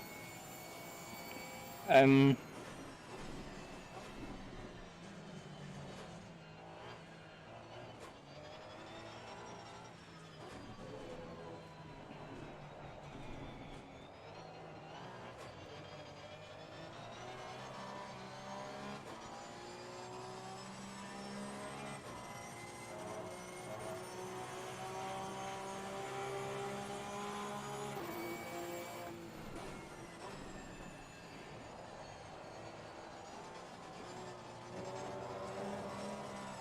okay.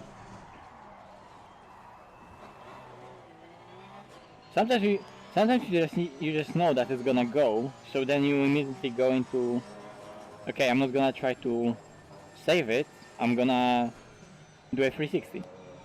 And that's how I'm gonna save it.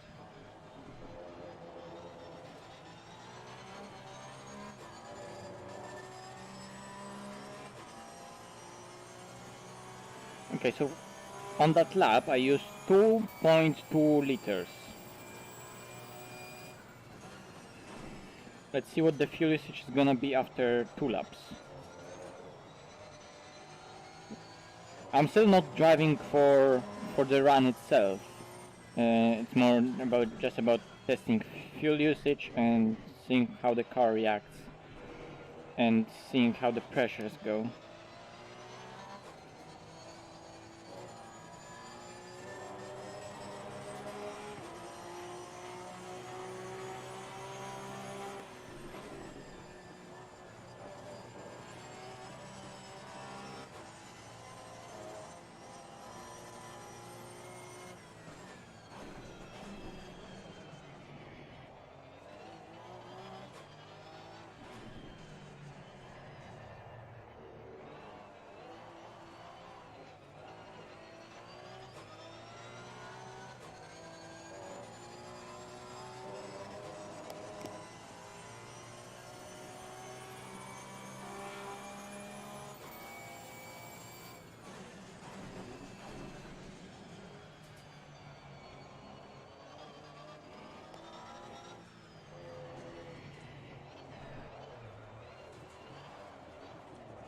Again, too much.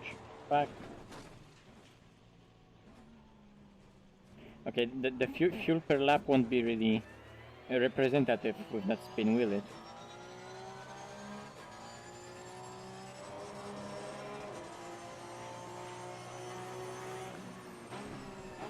2.23. Okay. Whatever. Back to the drawing board with the setup. Alright mate, this session is about consistency. Try to be fast, but don't push it too much over the limit.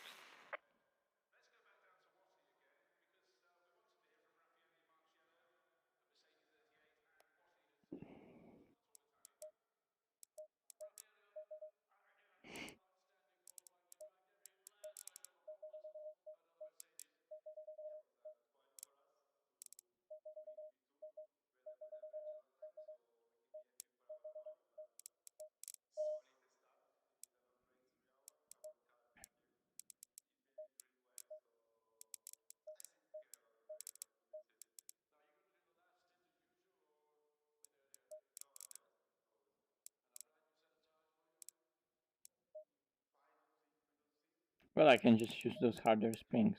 Let's try them.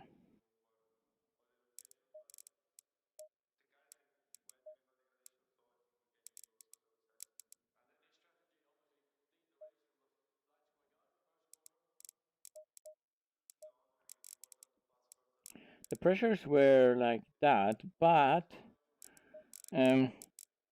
they weren't really like it's gonna dry out for sure throughout those 30 minutes. I'm gonna go like that.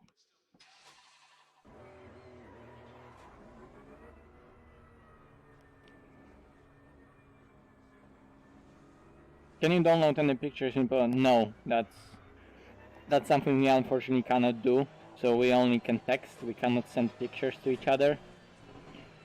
That's a big disadvantage of living in Poland. You're surrounded by just text. We don't even know what pictures are.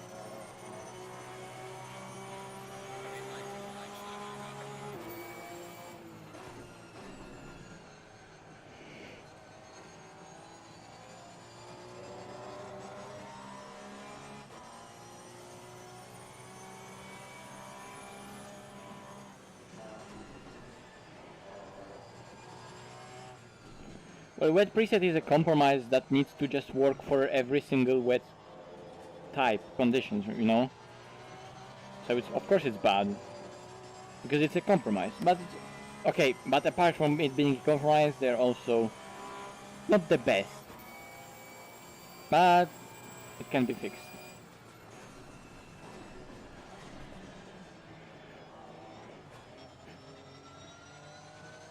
Okay, that was too high of a gear.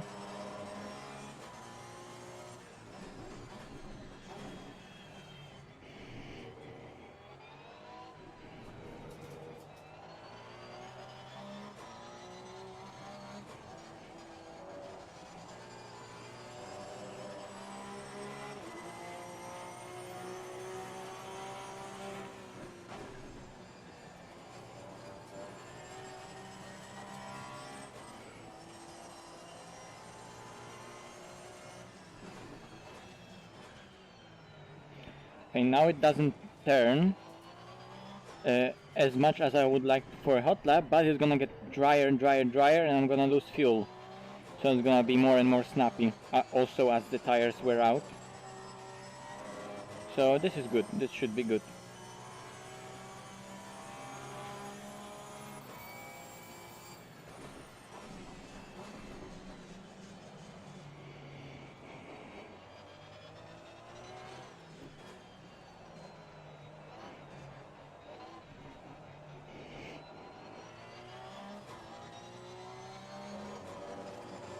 Hi Paweł.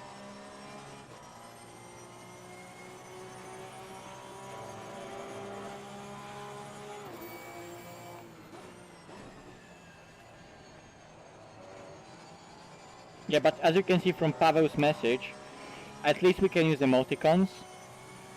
Our internet in Poland is at least powerful enough to use emoticons. No pictures, but at least emoticons. Fuck. Okay, save it. No. Okay. Yeah, I really need to pump up that tire pressure on the rear. It's too low. I don't know, because I feel like I need it because of what's gonna happen later in this scene. Because I still have that suspicion that it's gonna dry out, and it's gonna like dry out in 10 minutes or something like that. Does anyone know how how that how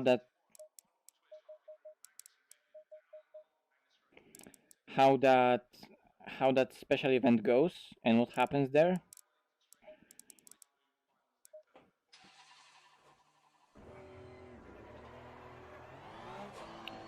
Cars are so pressure sensitive now since the update. Also, one thing that I didn't do, and it's like mandatory for the cup car, I didn't put my gloves on, and my hands are sliding on the wheel, and it's annoying. Okay, so now I'll gain just 2 seconds per lap because of the gloves. True story.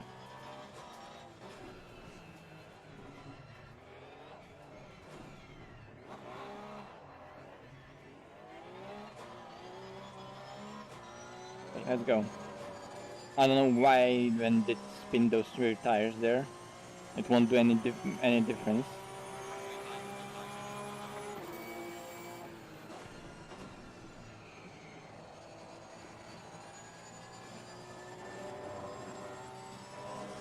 Yeah, don't go there. It's way too wet there.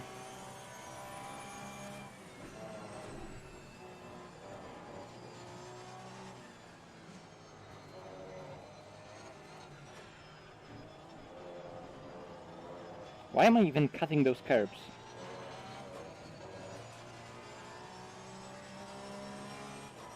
I lost so much time there just waiting for the car to settle down. But yeah.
So one thing, chat. Okay, now chat is back. Okay.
There it goes. Straight away, you gained a second because I didn't go over the curb on the last corner of Magus Chapel complex.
That's probably unnecessary to go on the curb there.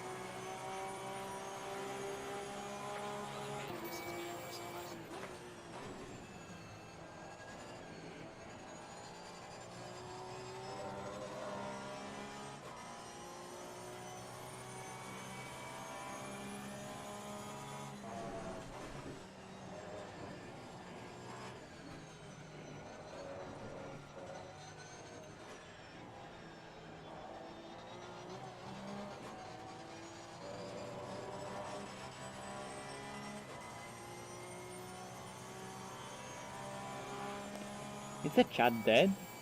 Probably people aren't... I don't know.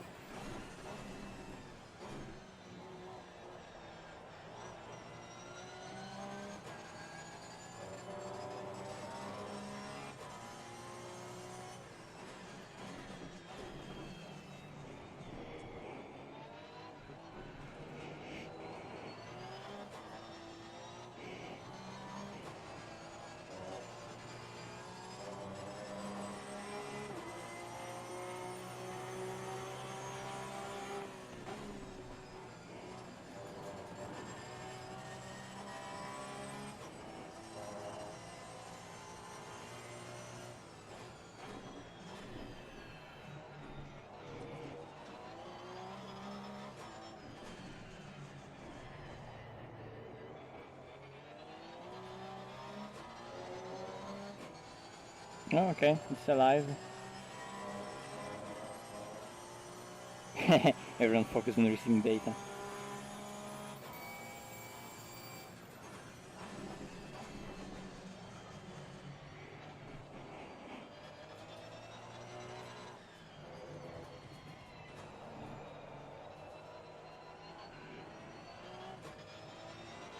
Too late on the throttle.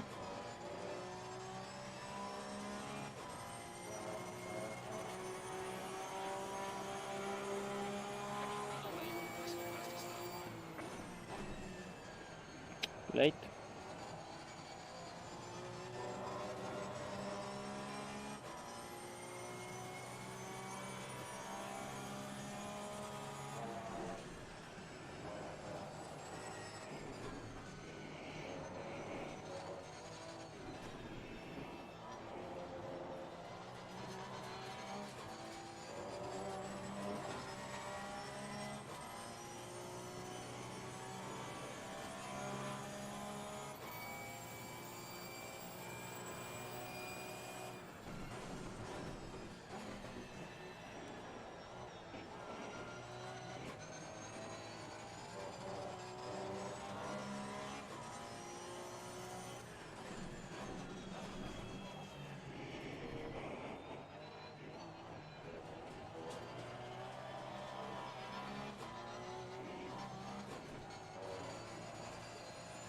That was very bad. That was bad.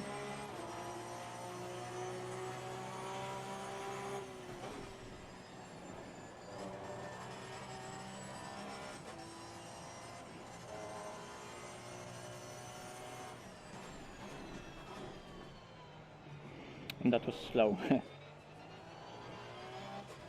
Okay, less talking.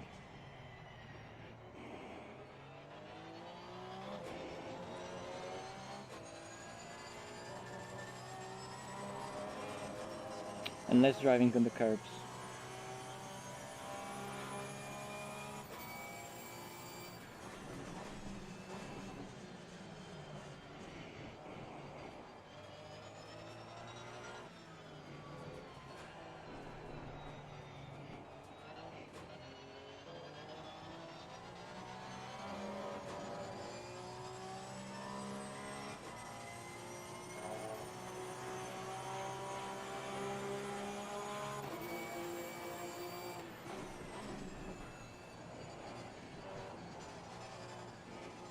Too early.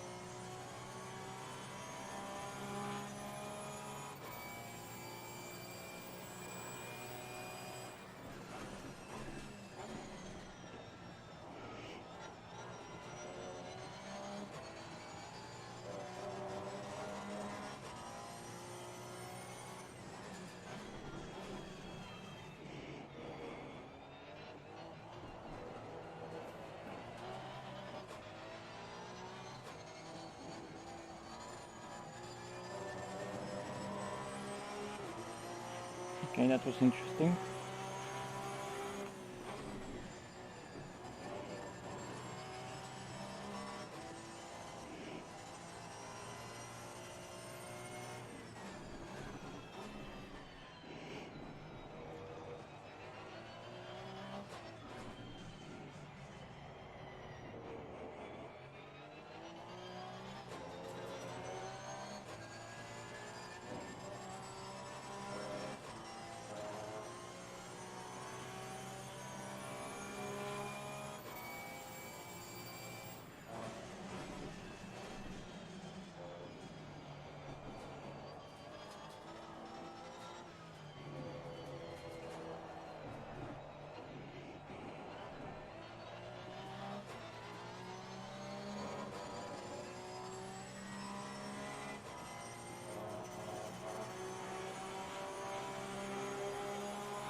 Yeah, but like I said, water is getting. You know, the truck is drying out, and there's less water, and now I'm starting to have too high pressures.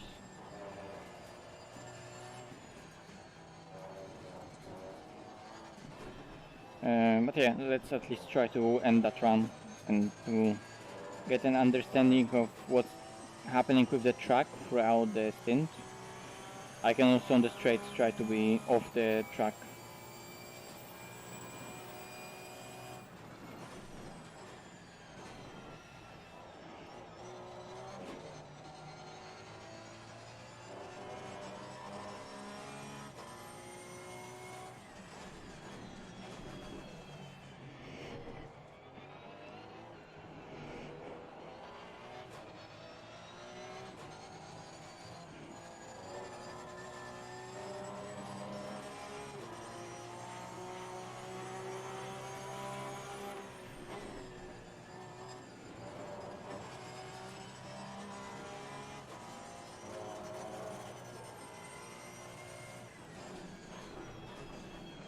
Okay, that was interesting.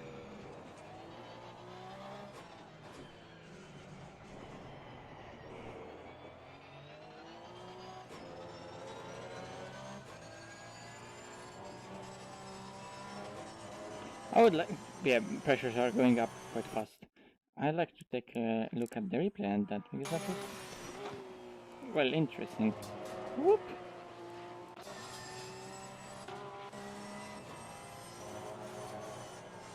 Lol. Okay. Yeah, have this. Okay, so you say it's cloudy and windy. Oh, okay. That's I think good. Um, because Porsche likes wet and I like wet. So yeah, let's see. Um,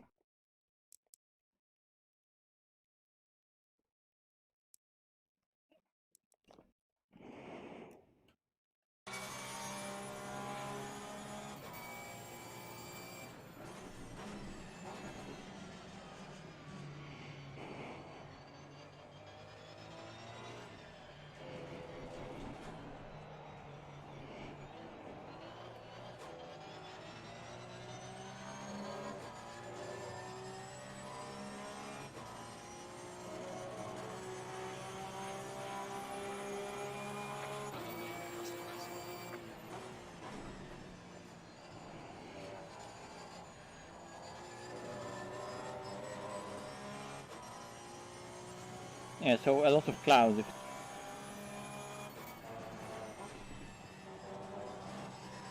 But no, it's only gold server. Like it uses the same settings for variability, but what that variability does, it's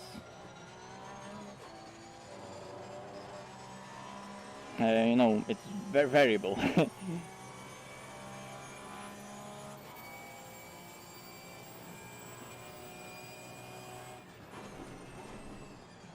Oh look, slick tires are optimum.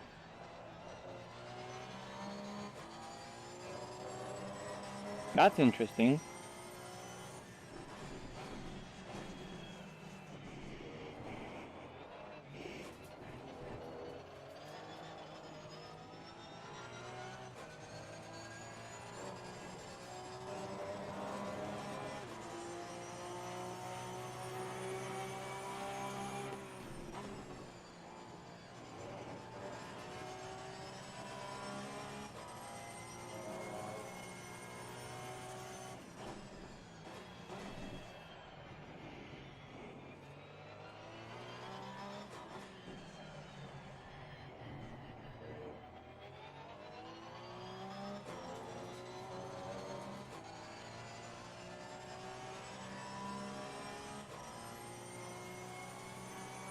Yeah, cheers. Thanks, Coconut. Good luck in your race.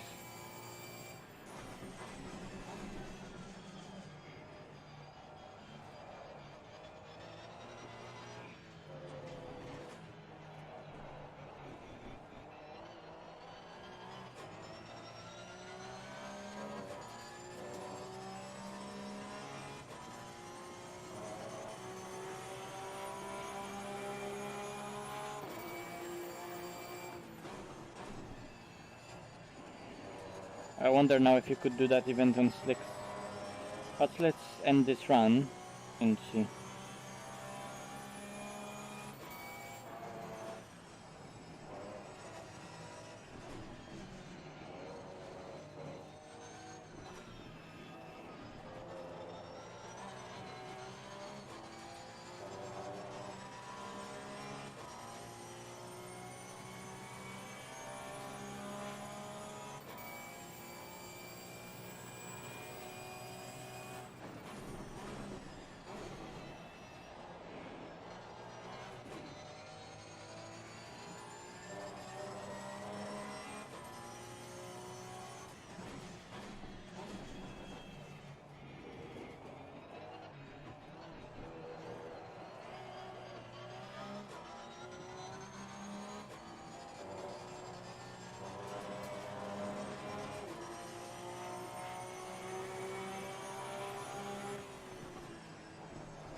I would describe my driving style as erratic and aggressive.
Well, it's 10 minutes to go now, and there's no water on the track at all.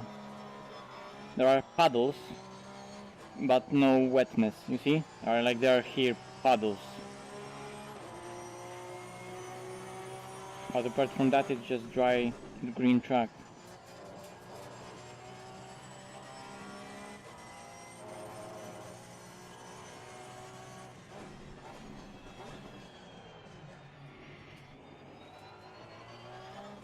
And I was complaining about tire pressure at the beginning. Now they are not 0.3 too low, they are 6 too high.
Well, they're coming close to exploding.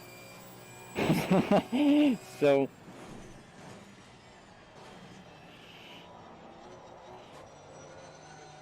my hope is that they're a bit slick right now, right?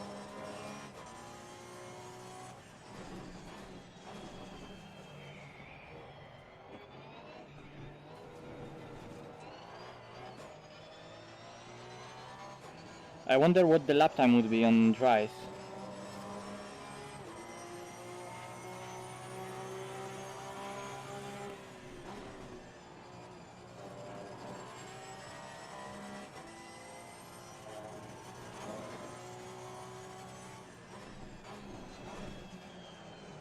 Wide and now snap.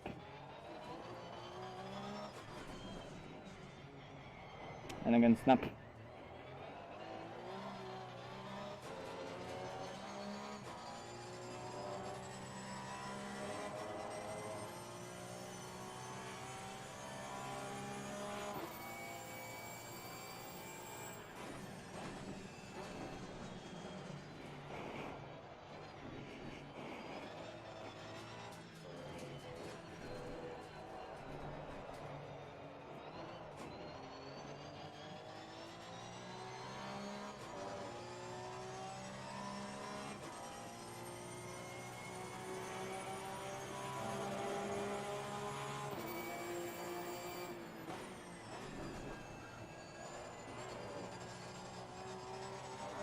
Yeah, that Barca event last season was also great.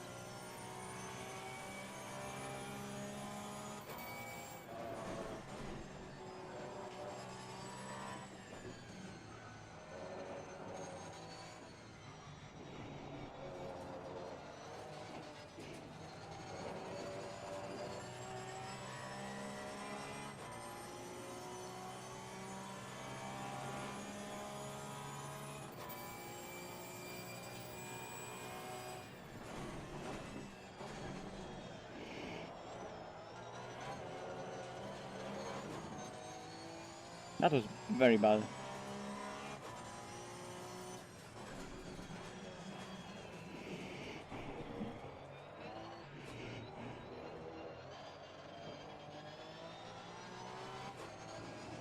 But with every lap the car is worse and worse to drive. Abby, oh my god, this would be scary.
Oh my god, this is a workout.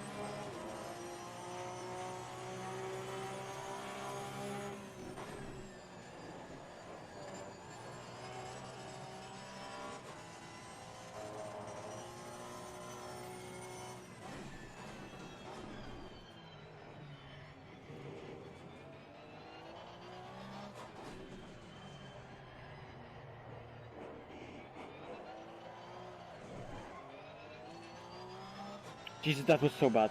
That was so bad.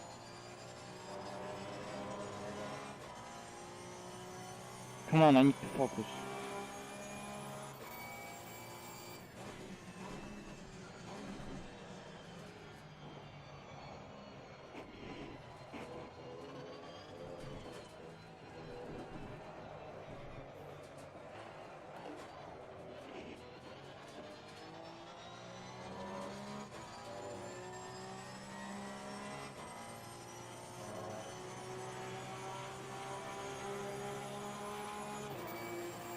No, it's fun. It's really fun. My driving is really bad though.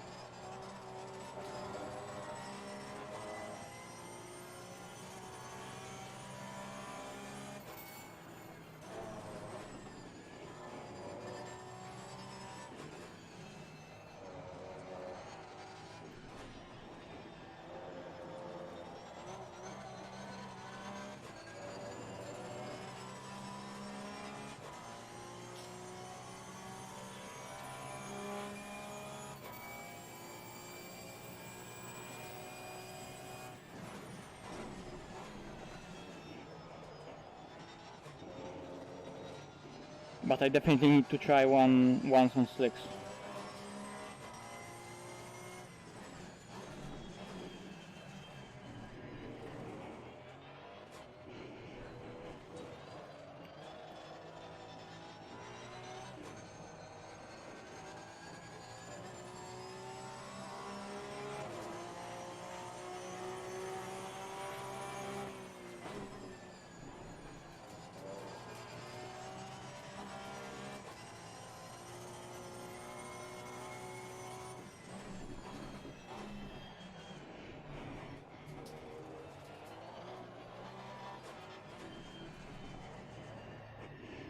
Oh.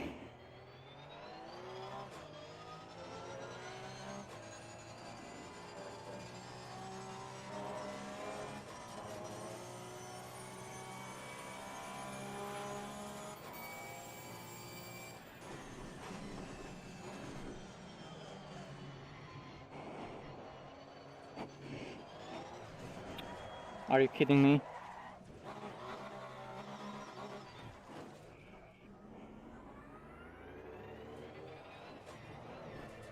Holy fuck.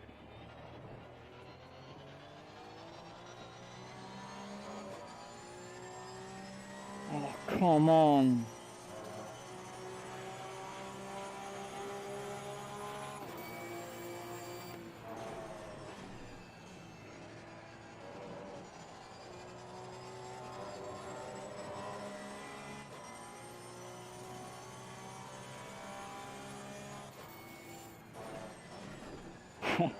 Yes, Chris, I noticed.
Well, that was third gear and it almost just went around.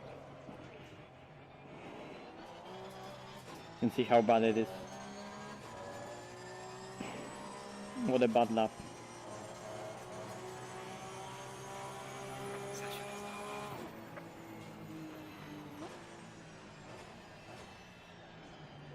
No, that's probably like, I don't know, 15 seconds of the leader.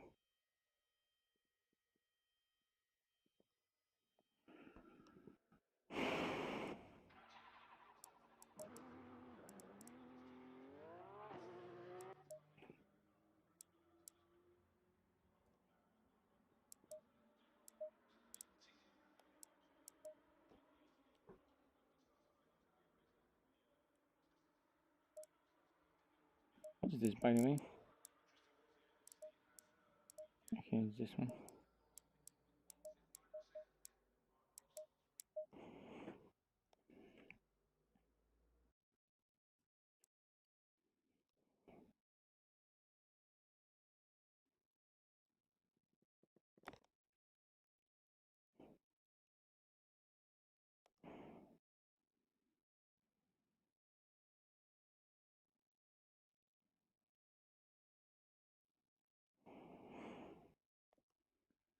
Oh yeah, imagine this working.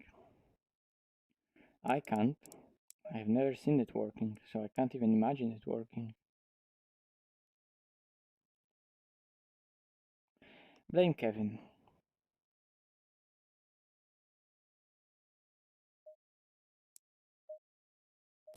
What's the time? Okay, we have an hour. Oh, okay, 13 seconds ahead.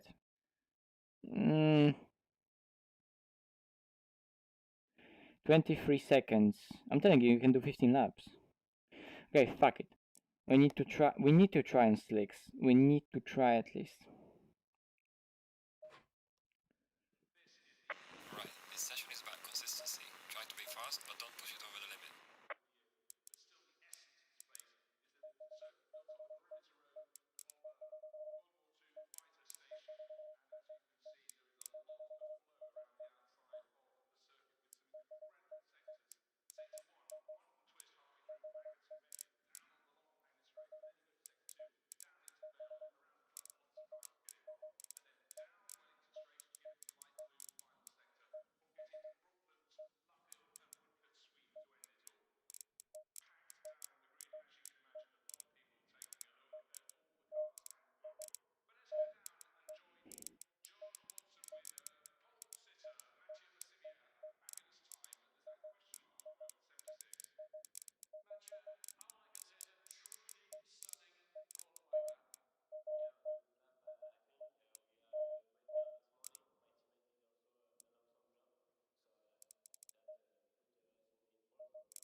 Okay, go quickly before they lose temperature.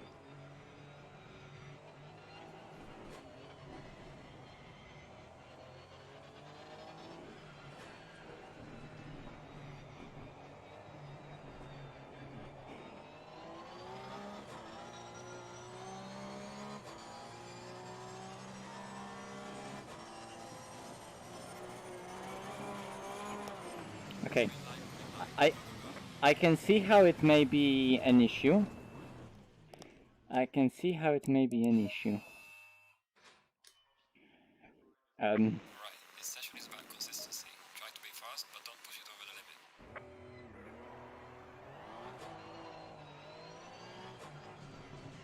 Why it put me on the wet tires?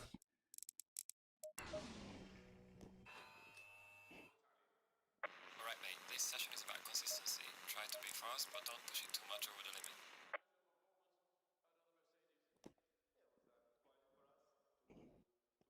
What?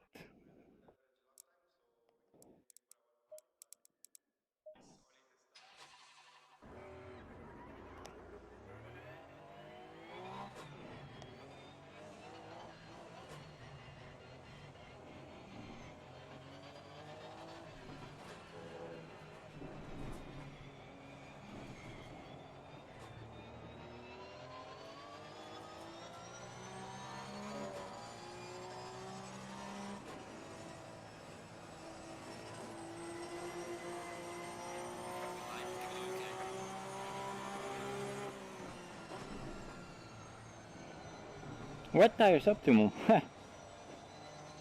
Are you sure about that?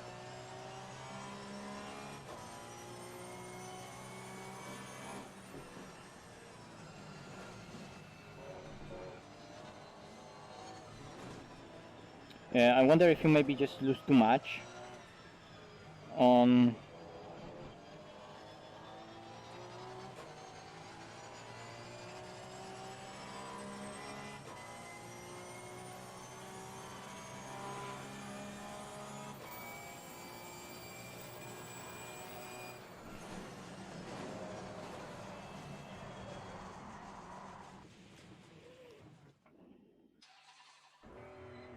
I'll keep going because I want to see when there's gonna be that moment when the car finally starts to at least behave.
It was pretty wet for fair few laps, right?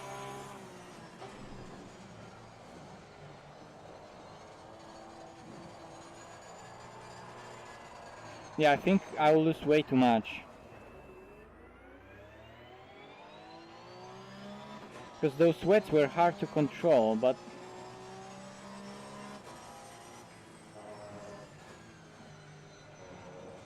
It's not F1, where you on slicks we're gonna gain loads of time. This is still a cup car. So...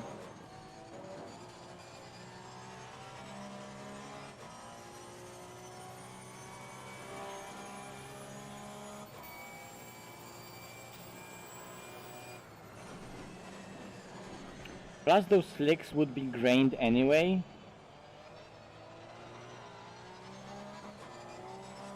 Yeah, there's no point, to be honest. At least I can have fun doing 360s. Okay, the second one wasn't as good as possible. Well, I can try do another run on wets, but I'll try to make the car a bit easier to drive. Right, this session is about consistency. Try to be fast, but don't push it over the limit.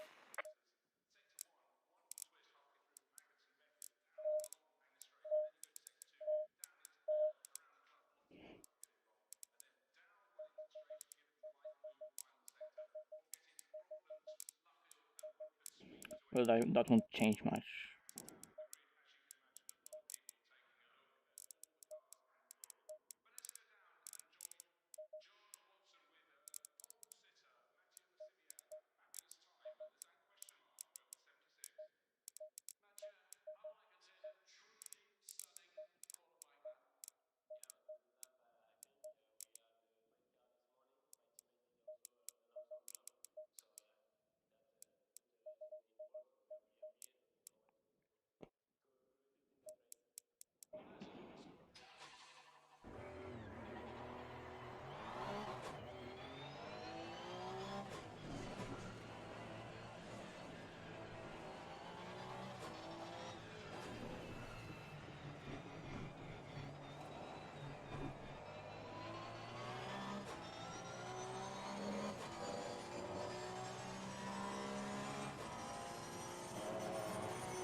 Why did I again? I'm cutting those curves.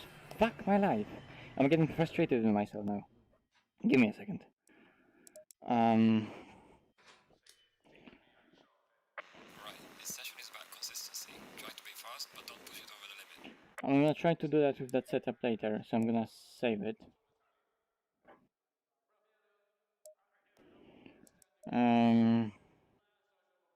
But yeah, give me guys a minute. I need a little break. Give me like 2 minutes. I'm gonna be right back.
Okie dokie, I'm back.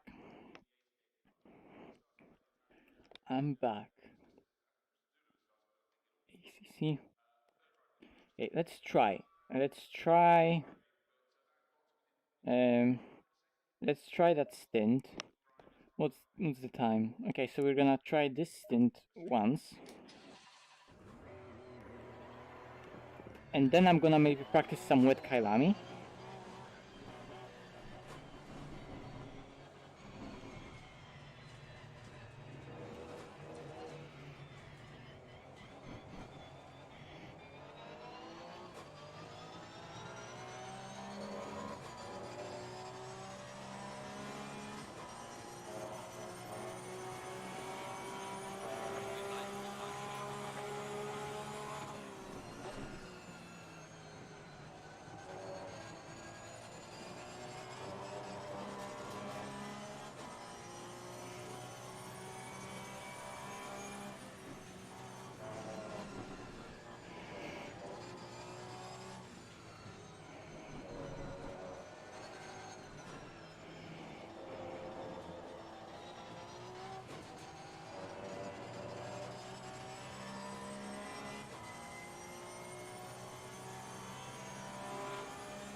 Oops.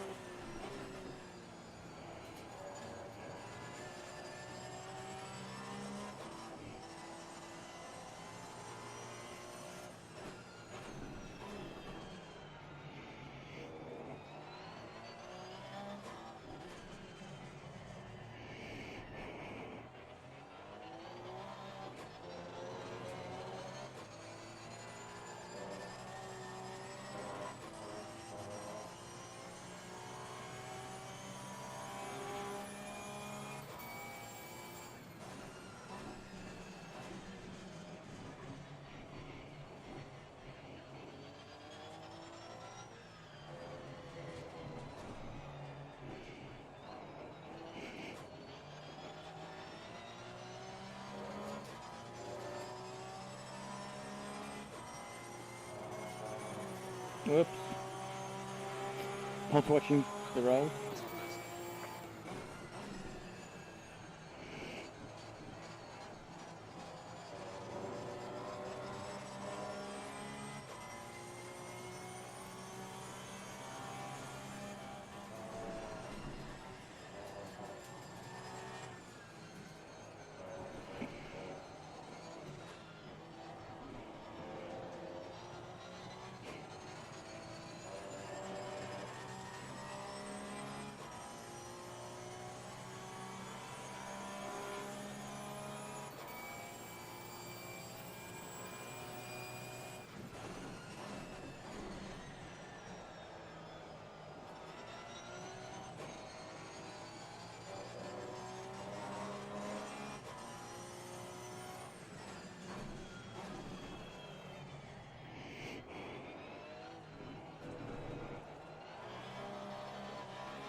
What am I doing, for fuck's sake?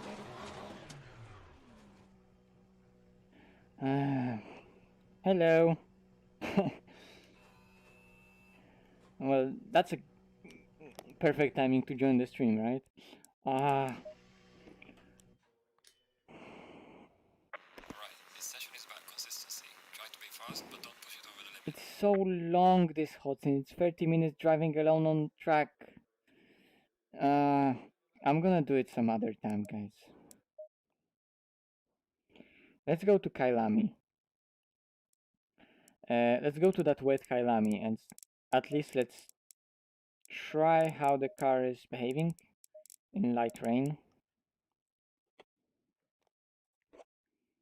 So at least I know what to expect.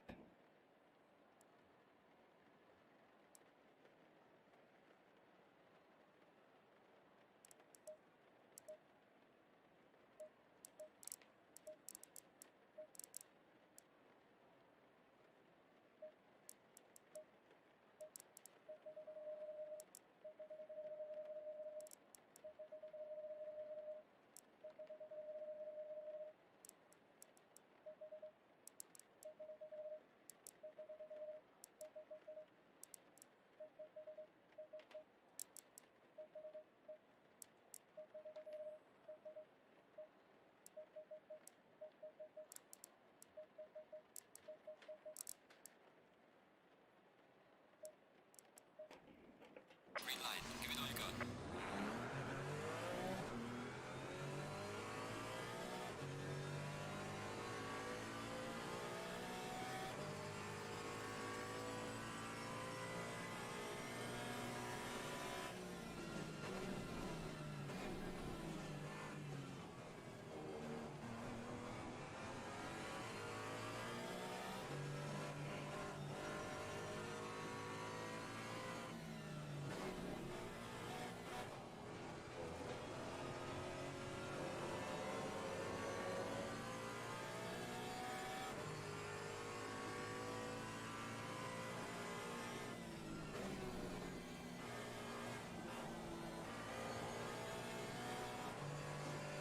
it's very light rain.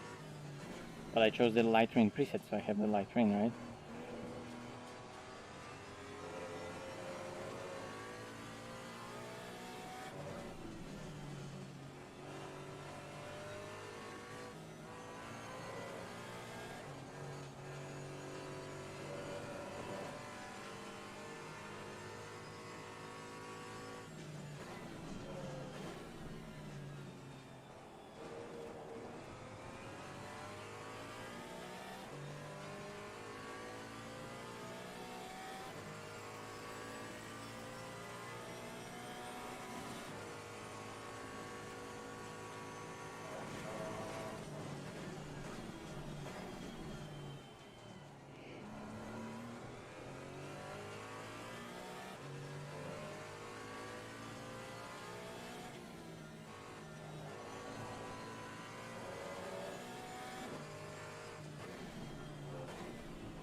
Well, the light rain preset should be there, just the light rain preset.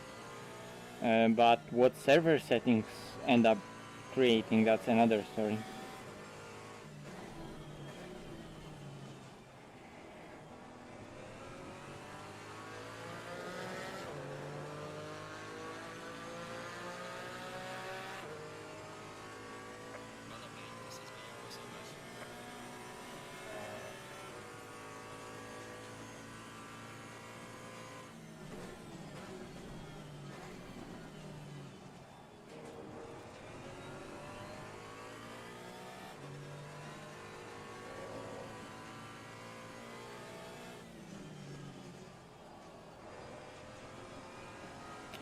So the car on the wet behaves like a car on the wet should.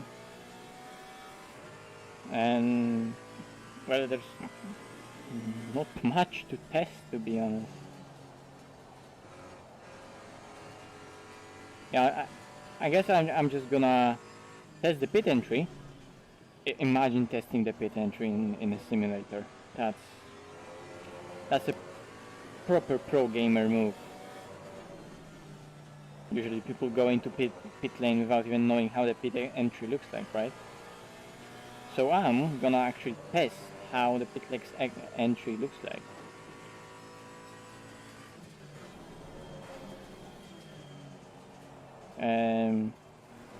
But yeah, I'm guessing I'm just gonna do myself a break. I'm gonna go and watch Actual Vision's stream on Gold race. That's right before our race. And yeah, but I guess that's gonna be the end of this stream. And make sure to go to Actual Vision, to Twitch TV/Actual Vision to check out the race. Well, that was fucking awkward. Pit entry. Okay. Okay, let's speed up because there's no penalty in single player. Okay, and let's test pit. And I stopped in the wrong place. And I didn't stop the engine. Great. Okay. And now I can't even press escape. Oh no, I can actually. Okay. Great. Yep. There's a beautiful car. So yeah, that's gonna be it. Thanks guys for watching, whoever is still watching. I'll probably see you in the next one. I'm gonna maybe record some